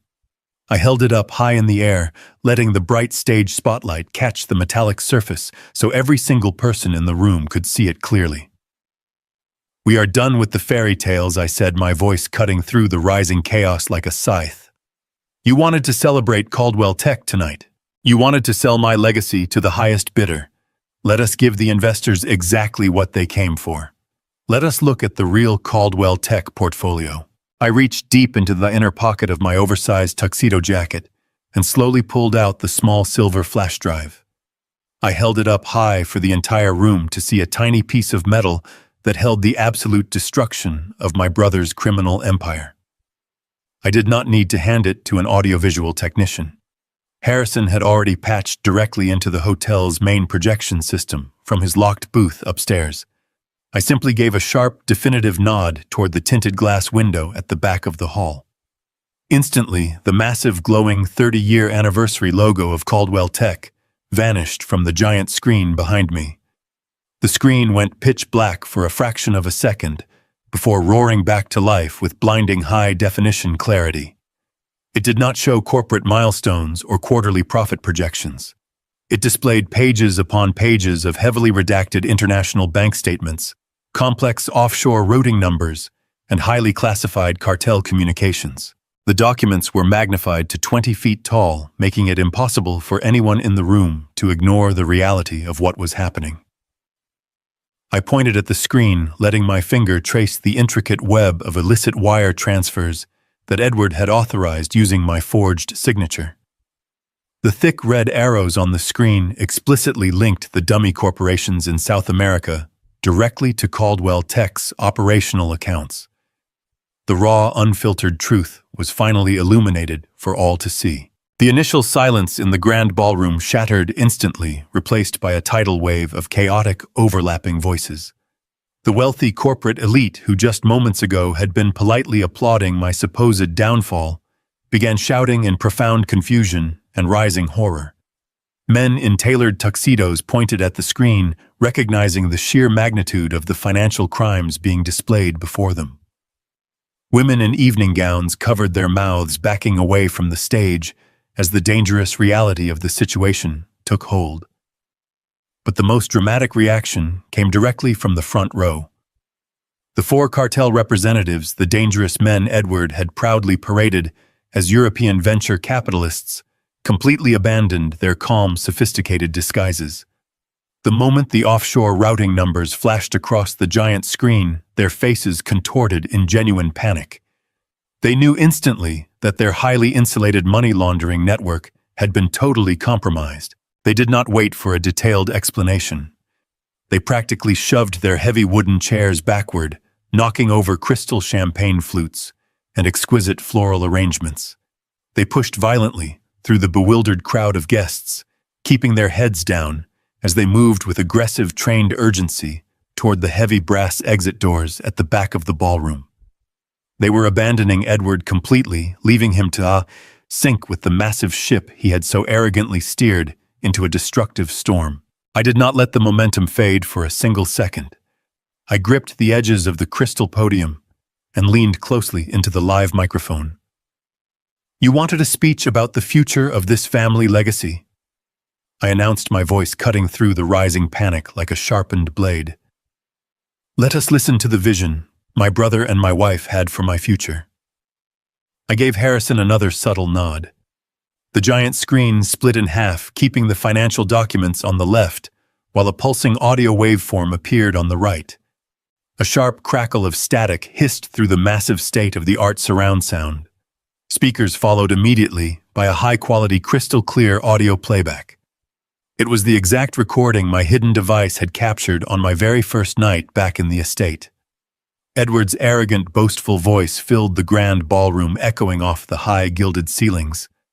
"I finished the transfer an hour ago," his recorded voice declared proudly. "Every single trace of his liquid assets has been scrubbed, funneled through 3 different shell companies, and deposited into our Swiss account. That 70-year-old convict has absolutely nothing left to his name."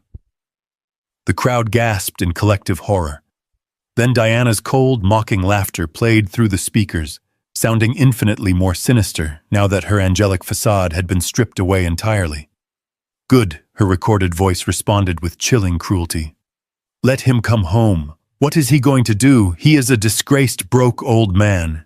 If he shows up here demanding his life back, we will just toss him in some cheap run-down nursing home. We can claim his mind deteriorated in prison. No one will question us. We have the power of attorney." The sheer malice of their own words hung heavily in the air, a definitive confession broadcast to the most powerful people in the city. The effect of the audio recording was absolutely devastating.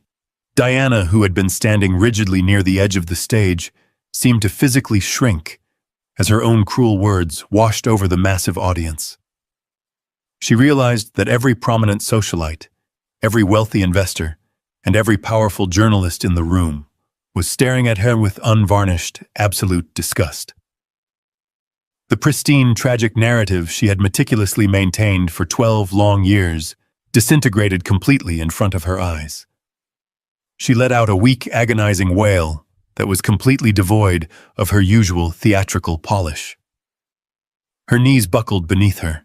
She collapsed onto the hard, polished surface of the stage, her expensive silk evening gown pooling around her shaking legs. She raised her trembling hands, pressing them fiercely against her face, as if she could physically block out the overwhelming shame and the judgmental glares of the crowd. She curled into herself, a broken, pathetic figure, weeping openly on the floor, finally experiencing a tiny fraction of the deep, suffocating humiliation she had so willingly inflicted upon me for over a decade. Edward, however, refused to surrender gracefully. He was sweating profusely, thick beads of perspiration and running down his flushed, panicked face. His eyes darted wildly around the chaotic ballroom, watching his wealthy buyers flee and his carefully constructed reputation burn to the ground. He spotted a backup microphone resting on a small table near the stage stairs. He lunged for it, gripping the heavy metal stand with white, desperate knuckles. He switched it on, his breathing ragged and incredibly heavy. "It is a fake," Edward screamed into the backup microphone, his voice cracking with sheer, unadulterated desperation. "Do not listen to him. The audio is a deep fake. He is a convicted felon trying to ruin a legitimate business transaction." He pointed a trembling finger at me, his chest heaving with every labored breath. He is crazy. He has lost his mind. Besides, it does not matter what he shows you. He reached into his tailored jacket and pulled out the thick stack of documents I had just signed moments ago. He waved the relinquishment contract wildly in the air above his head, holding it like a desperate shield against the incoming tide of total destruction. He just signed away all his rights on that podium. I have his signature right here.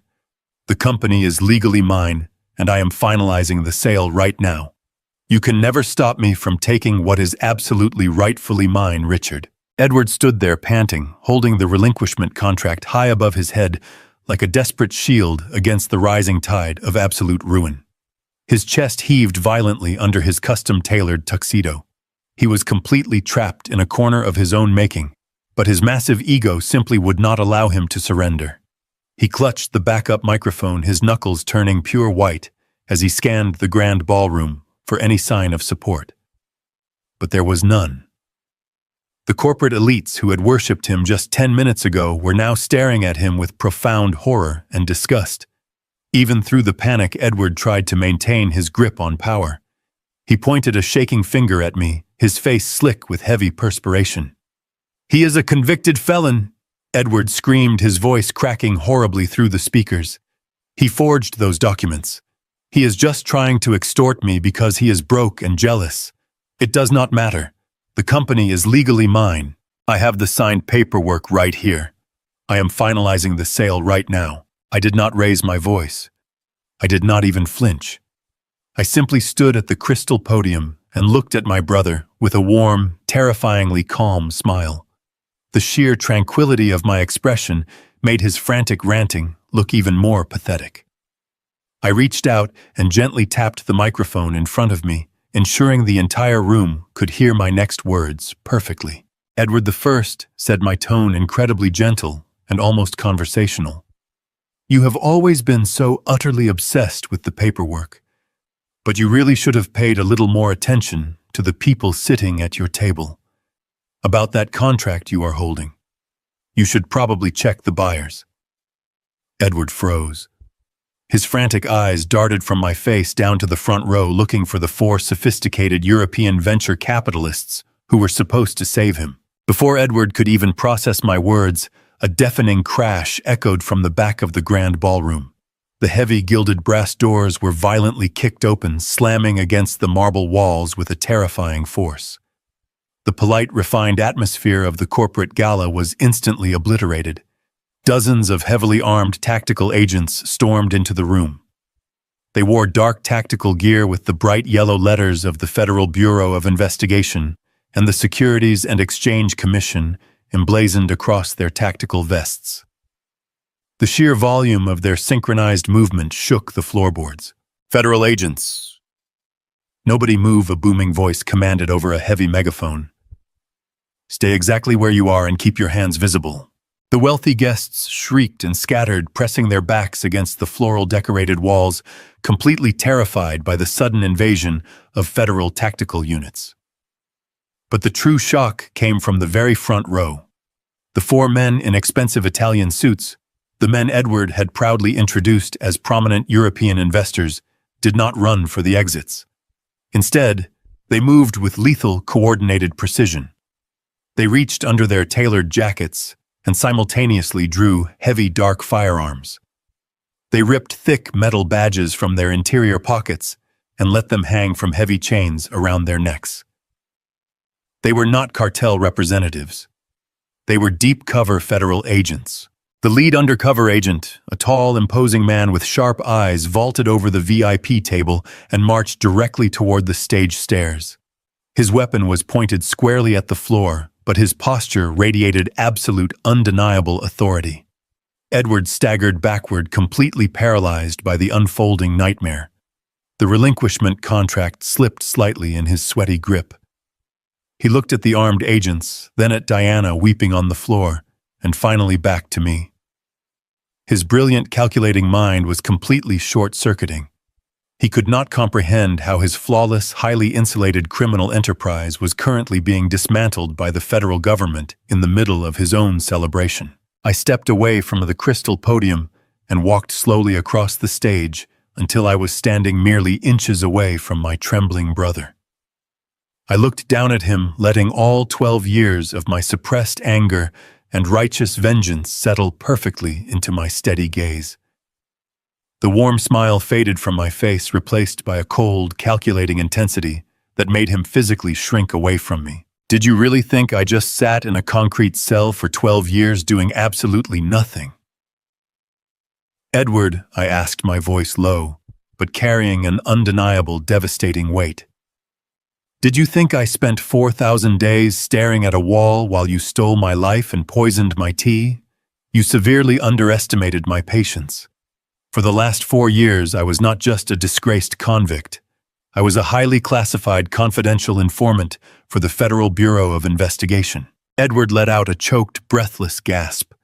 His eyes widened to the point of tearing. He shook his head weakly, unable to form a single coherent word. We knew all about your massive cartel laundering ring. I continued relentlessly, making sure he understood the absolute totality of his defeat. We tracked every single offshore account, every dummy corporation, and every illicit wire transfer you made using my forged signature. But the federal prosecutors had a major problem. Because you were so incredibly meticulous about hiding behind my name, they could not legally prove you were the sole architect of the criminal enterprise without a shadow of a doubt. They needed you to step out from behind my shadow.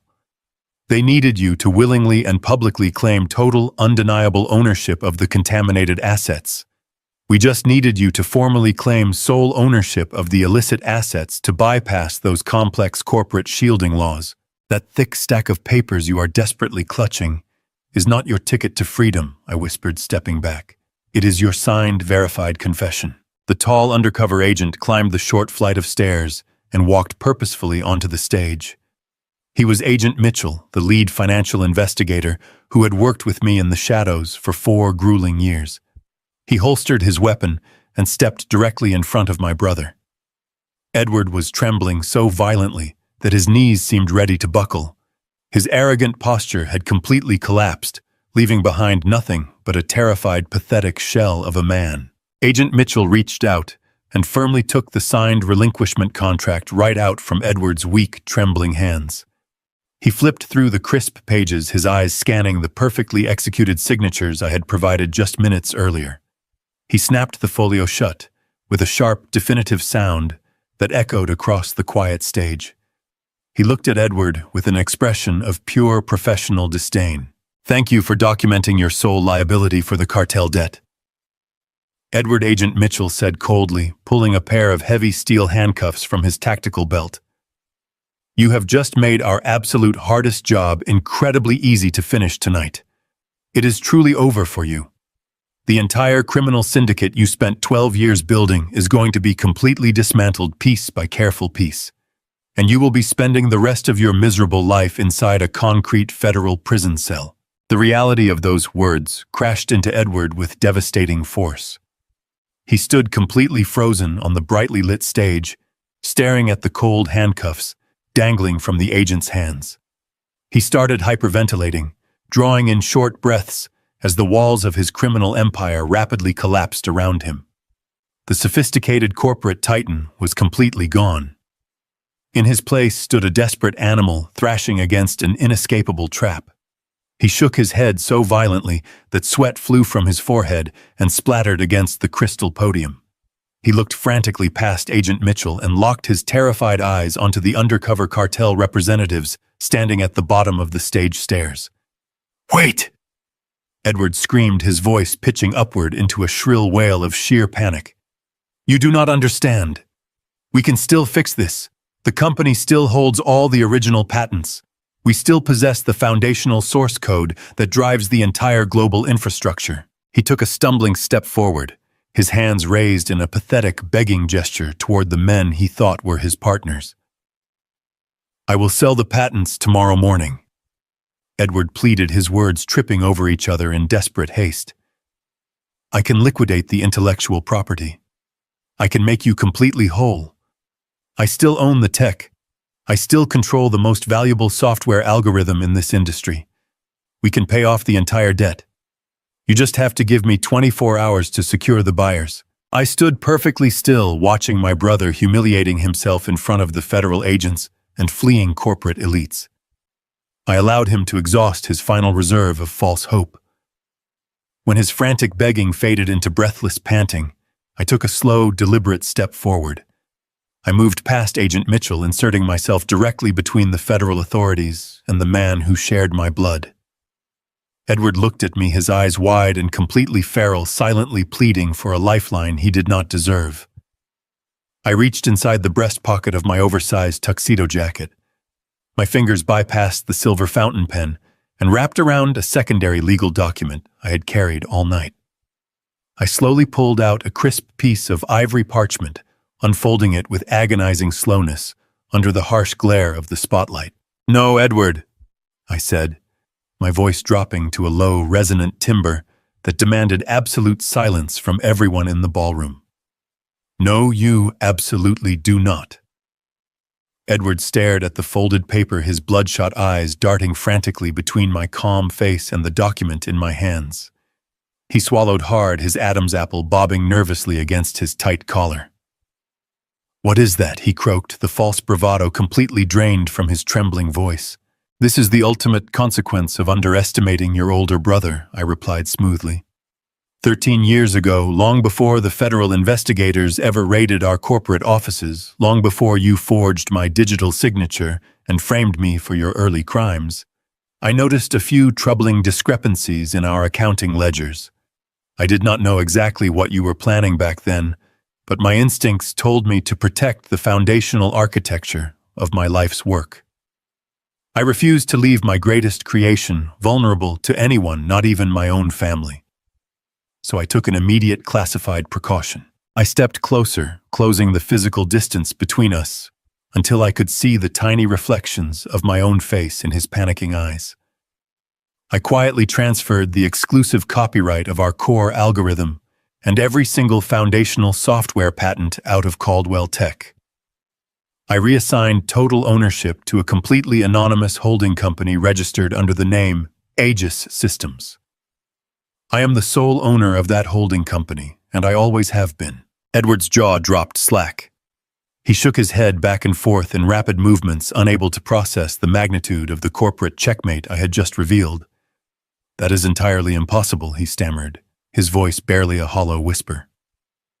"Caldwell Tech has been running that software every single day for the past 12 years. We built the entire cartel laundering network on top of that specific algorithmic infrastructure. If we did not own it, how were we using it?" "Because you were renting it," I explained, delivering the words with cold, surgical precision. Caldwell Tech never actually owned the proprietary software that made the company valuable. The company has merely been licensing that software on a highly restrictive lease from Aegis Systems, a lease that strictly prohibited any involvement in illicit financial activities. And because you violated those operational terms by washing millions of dollars in dirty cartel money, I exercised my legal right as the sole owner of Aegis Systems. I officially terminated the licensing lease yesterday morning. The profound silence that blanketed the ballroom was heavy enough to crush a man's soul. Edward swayed on his feet, the color draining from his face until his skin resembled pale ash. The horrifying reality of his situation was finally penetrating his thick layer of desperate denial.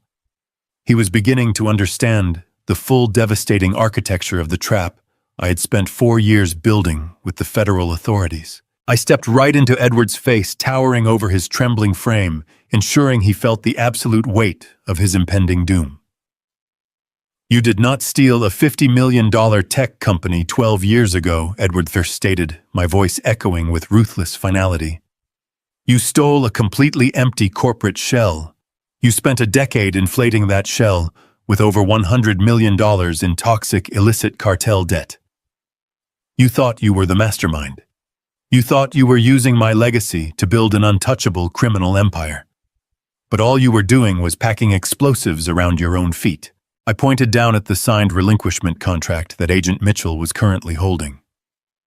"And the greatest tragedy of your greedy life is that you were so desperate to secure your stolen wealth tonight. You were so terrified that I might try to claim a piece of the pie that you forced me to sign away my rights. You demanded that I separate myself from Caldwell Tech, in front of witnesses, leaving you as the sole owner of the corporate entity. You just voluntarily signed a legally binding document, making yourself personally responsible for every single penny of that $100 million cartel debt. Edward let out a strangled sound, caught between a sob and a scream. His legs finally gave out. He collapsed onto the stage, landing hard on his knees. He raised his shaking hands to his face, pulling violently at his own hair as his mind fractured under the crushing realization. He was going to spend the rest of his natural life in a federal penitentiary, and he owed $100 million to the most dangerous men on the planet. He had no leverage. He had no assets. He had no escape. The magnificent empire he thought he had stolen from me was nothing more than a brilliantly constructed, toxic mirage. I stood over his weeping, broken body, feeling a profound sense of absolute vindication washing over my soul as I watched his entire life finally crumble to dust. The crushing weight of his absolute destruction finally settled over Edward like a suffocating shroud. He remained on his knees, his tailored tuxedo clinging to his sweat-soaked frame. It was a terrifying, inescapable certainty. He was not just losing the $50 million company he had stolen from me. He was going to a maximum security federal prison for the rest of his natural life. He had just signed a legally binding document, making himself personally responsible for $100 million in illicit debt to an international cartel. They were ruthless killers who would hunt him to the ends of the earth. He had placed a massive permanent target squarely on his own back. I watched his chest heave as he struggled to draw oxygen into his panicking lungs. His calculating mind was completely short-circuiting. His bloodshot eyes locked onto me. I stood above him perfectly calm, my posture straight and unyielding. I did not offer him a single ounce of pity. I simply watched him drown in the exact same ocean of despair he had so ruthlessly thrown me into. The suffocating panic in Edward suddenly mutated into something else entirely. The fear in his eyes hardened into a blind, feral rage. He realized that every single agonizing consequence he was about to face was directly because of my silent, patient orchestration. With a guttural, animalistic roar that tore from the depths of his throat, Edward lunged upward. He threw his entire body weight toward me, desperate to wrap his fingers around my neck. He did not care about the flashing cameras or the armed tactical units. He only wanted to destroy the man who had outsmarted him, but he never even came close to touching me. Before I could shift my stance to defend myself, two heavily armored federal agents intercepted his path with brutal efficiency. One agent slammed his shoulder directly into Edward's chest, lifting him off his feet and driving him backward. The second agent grabbed his flailing arm, twisting it sharply behind his back. Edward crashed hard against the polished wooden floor of the stage, the impact forcing a loud gasp of air from his lungs. The agents did not hesitate. They drove their heavy knees into his back, pinning him firmly to the ground. Edward thrashed wildly, screaming incoherent curses and violent threats, his face contorted in a mask of pure madness. Steel handcuffs ratcheted tightly around his wrists, snapping shut with a metallic click. He was completely immobilized, his face pressed humiliatingly against the floor, panting and spitting as the reality of his confinement locked into place. As the agents hauled my screaming brother toward the exit, a sudden movement caught my attention. Diana had been cowering near the edge of the stage, her expensive silk gown tangled around her shaking legs. The elegant, sophisticated socialite who had coldly poured poison into my tea just 24 hours ago was completely gone. In her place was a terrified, sniveling coward. Seeing her partner in crime being dragged away in chains, she realized that her own protective shield had entirely evaporated. The federal authorities were not going to let her walk out of this room. She was an active co-conspirator, a perjurer, and an attempted murderer. Her glamorous stolen life was over. Diana scrambled forward on her hands and knees, ignoring the sharp pain as her bare skin scraped against the hard wooden stage. She crawled frantically across the floor until she reached my feet. She threw her arms out, grabbing fiercely onto the fabric of my black tuxedo pants. Her makeup was completely ruined, running down her pale cheeks in dark, messy streaks. She looked up at me, her eyes wide with a pathetic, manufactured desperation. She squeezed my leg tightly, digging her manicured nails into the fabric, as if I were a floating piece of debris in a raging, turbulent sea. "Richard, please," Diana wailed, her voice shrill and grating over the remaining ambient noise in the room. "You have to listen to me." He made me do it. Edward forced me to lie in court. He threatened to destroy me if I did not memorize that script and testify against you. He manipulated my mind when I was vulnerable and scared. I never wanted to hurt you. I was just trying to survive his abuse. Please, Richard. You know the kind of woman I really am. I never stopped caring about you. I still love you. The sheer audacity of her lies was breathtaking. She was attempting to use the very same manipulative tactics she had employed to steal my life 12 years ago. She actually believed she could shed a few tears, play the helpless, coerced victim, and convince me to protect her from the federal prosecutors. She thought my heart was still soft enough to forgive her ultimate betrayal. I did not move away from her. I simply stood perfectly still and looked down at her tear-stained face with absolute unyielding disgust. I felt no sorrow for the woman crying at my feet. I felt no lingering attachment to the memories we once shared. She was nothing more than a poisonous parasite who had fed on my success and conspired to rot my brain. I reached my right hand deep into the interior pocket of my tailored jacket. My fingers bypassed the silver fountain pen and closed around a small cylindrical glass object. I slowly pulled my hand out, revealing a tiny glass vial sealed with a black rubber stopper.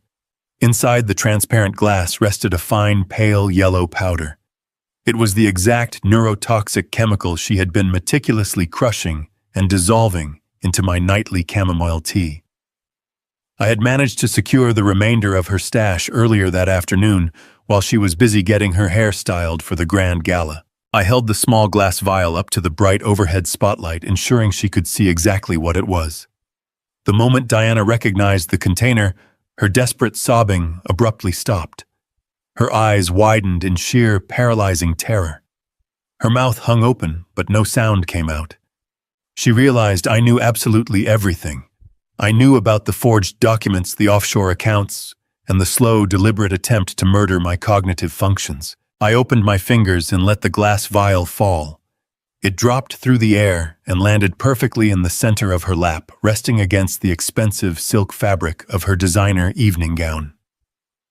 "Tell it to the judge, Diana," I said, my voice cold, flat, and devoid of any human sympathy.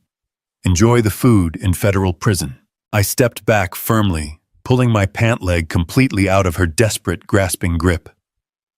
Two female federal agents immediately stepped forward, grabbing Diana forcefully by her bare arms and hauling her roughly to her feet. She began to shriek, a high-pitched, agonizing sound of pure terror and total defeat. She kicked and thrashed, screaming my name over and over again, as the agents dragged her away from the stage and out of the grand ballroom, leaving me standing alone in the quiet, absolute triumph of my reclaimed life. The grand ballroom, once a glittering symbol of my brother's stolen triumph, was now an active, chaotic federal crime scene. The flashing cameras of the press were quickly corralled by tactical units, though enough sensational footage had already been captured to dominate the global news cycle for months to come. I stood near the clear crystal podium watching the dramatic aftermath unfold with a profound sense of absolute tranquility. Agent Mitchell approached me, his heavy tactical boots crunching loudly over the broken glass and scattered champagne flutes that littered the floor. He removed his protective helmet and extended a firm, highly respectful hand toward me. I took it, feeling the solid grip of a man who knew exactly what we had sacrificed to reach this impossible moment. He looked me directly in the eyes and delivered the words I had waited 4,000 agonizing days to hear. "The paperwork has been fully processed by the Department of Justice Agent Mitchell," said his voice carrying a quiet but undeniable weight over the surrounding noise. "Your exoneration is officially complete, Richard. The federal judge signed the executive order this morning. Every single fraudulent charge has been completely expunged from your record. You are no longer a convicted felon. You are a free man with a completely clean slate. I closed my eyes, letting the immense gravity of his words wash over my tired soul. The invisible, suffocating chains that had bound my wrists for 12 years shattered into fine dust. I took a deep, steadying breath and opened my eyes to see Harrison walking purposefully onto the brightly lit stage. My fiercely loyal attorney did not look like a struggling, defeated paralegal anymore. He stood incredibly tall, radiating the sharp, brilliant legal mind that Edward had so desperately tried to destroy all those years ago. Harrison reached into his tailored jacket pocket and pulled out a familiar, gleaming object. It was my father's vintage gold timepiece. He had personally retrieved it from Edward's wrist during the aggressive arrest procedure. Harrison held the gold watch out to me, a silent, powerful testament to our shared victory. I took the watch, feeling the cool, heavy metal resting solidly in my palm. It was not just a piece of expensive jewelry. It was the physical embodiment of my family's true legacy, finally untainted by my brother's treacherous, consuming greed. I slowly strapped the worn leather band around my wrist, buckling it securely into place. The familiar, comforting weight of it against my skin felt exactly like the miraculous return of my own soul. I turned my attention back to the remaining guests in the massive ballroom.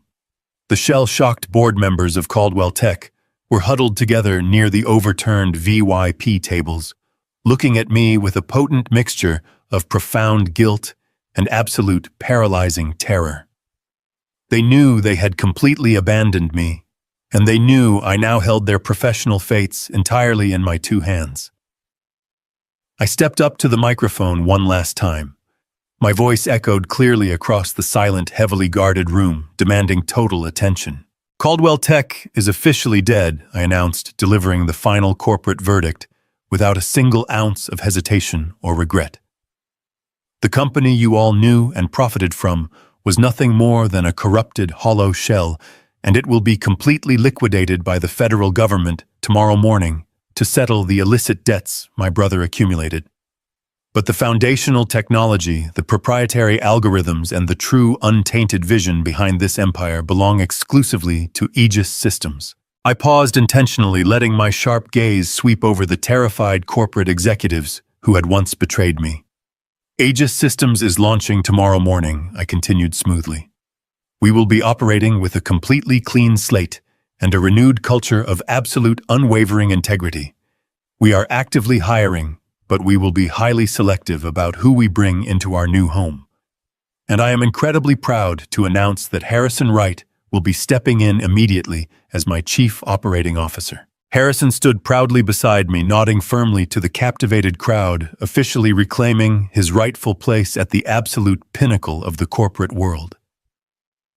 I stepped down from the grand stage, leaving the shattered, smoking ruins of my brother's criminal empire behind me. I walked across the polished marble floor toward the heavy brass exit doors. I did not lean on a wooden cane. I did not shuffle my feet or slump my tired shoulders. I walked with the powerful, unyielding stride of a man who had just conquered his own darkest demons. I pushed the heavy doors open and stepped out into the crisp, cool New York night air. The city lights blazed brilliantly against the dark, endless sky, welcoming me back to the world of the living. Fast forward exactly 6 months. I stood quietly by the massive floor-to-ceiling windows of my newly renovated Manhattan penthouse office, looking out over the sprawling, magnificent city skyline. The federal trials had concluded swiftly and without mercy. Faced with the overwhelming mountain of digital evidence we had gathered, combined with my own detailed testimony, both Edward and Diana were found guilty on multiple severe counts of corporate fraud, international money laundering, and gross perjury. I attended their final sentencing hearing, just to watch the judge strike the gavel. Edward looked completely broken, his arrogant posture replaced by a permanent trembling slouch as he realized he would never wear a tailored suit again. Diana wept hysterically in the courtroom, begging the judge for a mercy that she had never once shown me. They were both sentenced to 25 years, in a maximum security federal penitentiary, entirely without the possibility of early parole. They would spend their final days in concrete cages, experiencing the exact nightmare they had so willingly designed for me. The international cartel assets were systematically seized and dismantled by coordinated federal task forces. Meanwhile, Aegis Systems had officially launched its revolutionary new logistics software to massive global acclaim. The clean, unburdened company was thriving well beyond my wildest expectations, effectively tripling my original net worth in a matter of a few short months. The market recognized our integrity, and our success was entirely unstoppable. Harrison walked into my spacious office holding 2 heavy crystal glasses and a sealed bottle of 18-year-old bourbon. He poured the rich amber liquid, handing a glass directly to me. We stood together in the quiet, sophisticated elegance of the penthouse, raising our glasses in a silent, deeply meaningful toast. We toasted to our unwavering patience, to our meticulous strategy, and to the absolute, undeniable certainty of karma. I took a slow sip of the smooth bourbon, feeling the comforting warmth spread deeply through my chest. The 12 agonizing years I lost inside that concrete cell could never be returned to me. But they were not wasted. They had forged me into a razor-sharp weapon entirely capable of excising the toxic, greedy cancer from my life. Finally, after a decade of living in the darkest shadows, I was truly, completely free. Fast forward exactly 6 months. I stood quietly by the massive floor-to-ceiling windows of my newly renovated Manhattan penthouse office. The morning sun cast a brilliant golden glow over the sprawling city skyline, illuminating the bustling streets below. It was a breathtaking view, one that I had dreamed about during my darkest days in that cramped concrete federal cell. The air in the office smelled of rich mahogany and fresh espresso, a stark contrast to the sterile, oppressive scent of the prison I had endured for 12 long years. I still remember the harsh metallic clang of the iron doors shutting behind me, sealing me away from the world I had built. Now those doors were open forever. I took a slow, deep breath, letting the profound sense of absolute freedom fill my lungs. The transition from a disgraced, forgotten convict to the undisputed owner of a thriving technology empire had been nothing short of miraculous. But it was not a miracle born of luck. It was the direct result of unwavering patience, meticulous strategy, and the relentless pursuit of ultimate justice. I turned away from the breathtaking window and walked slowly over to my expansive, custom-built desk. The smooth, polished surface was completely clear, save for a few neatly organized legal files resting perfectly in the center. Those thick files contained the final definitive chapters of the nightmare my family had forced upon me. I placed my hand flat against the cool leather portfolio, feeling a profound sense of closure radiating through my fingertips. The storm had finally passed, leaving behind a clear, unburdened horizon. The federal trials had concluded swiftly and without a single ounce of mercy. Faced with the overwhelming mountain of digital evidence we had gathered, combined with my own detailed first-hand testimony, the prosecution case was entirely bulletproof. Edward and Diana tried desperately to turn against each other in the crowded courtroom. They pointed trembling fingers and traded vicious, ugly accusations in a pathetic attempt to save their own skins. But the federal judge saw right through their cowardly, desperate manipulations. They were both found guilty on multiple severe counts of corporate fraud, international money laundering, and gross perjury. I attended their final sentencing hearing, just to watch the judge strike the heavy wooden gavel against the sounding block. Edward looked completely broken. His arrogant, polished posture was permanently replaced by a trembling, defeated slouch, as he realized he would never wear a tailored suit or command a corporate boardroom ever again. Diana wept hysterically, burying her face in her shackled hands, begging the court for a leniency that she had never once shown me when she coldly orchestrated my ruin. They were both officially sentenced to 25 years in a maximum security federal penitentiary, entirely without the possibility of early parole. They would spend their final days locked in concrete cages, experiencing the exact same suffocating isolation they had so willingly designed for me. The massive international cartel assets they had managed were systematically seized and completely dismantled by coordinated federal task forces.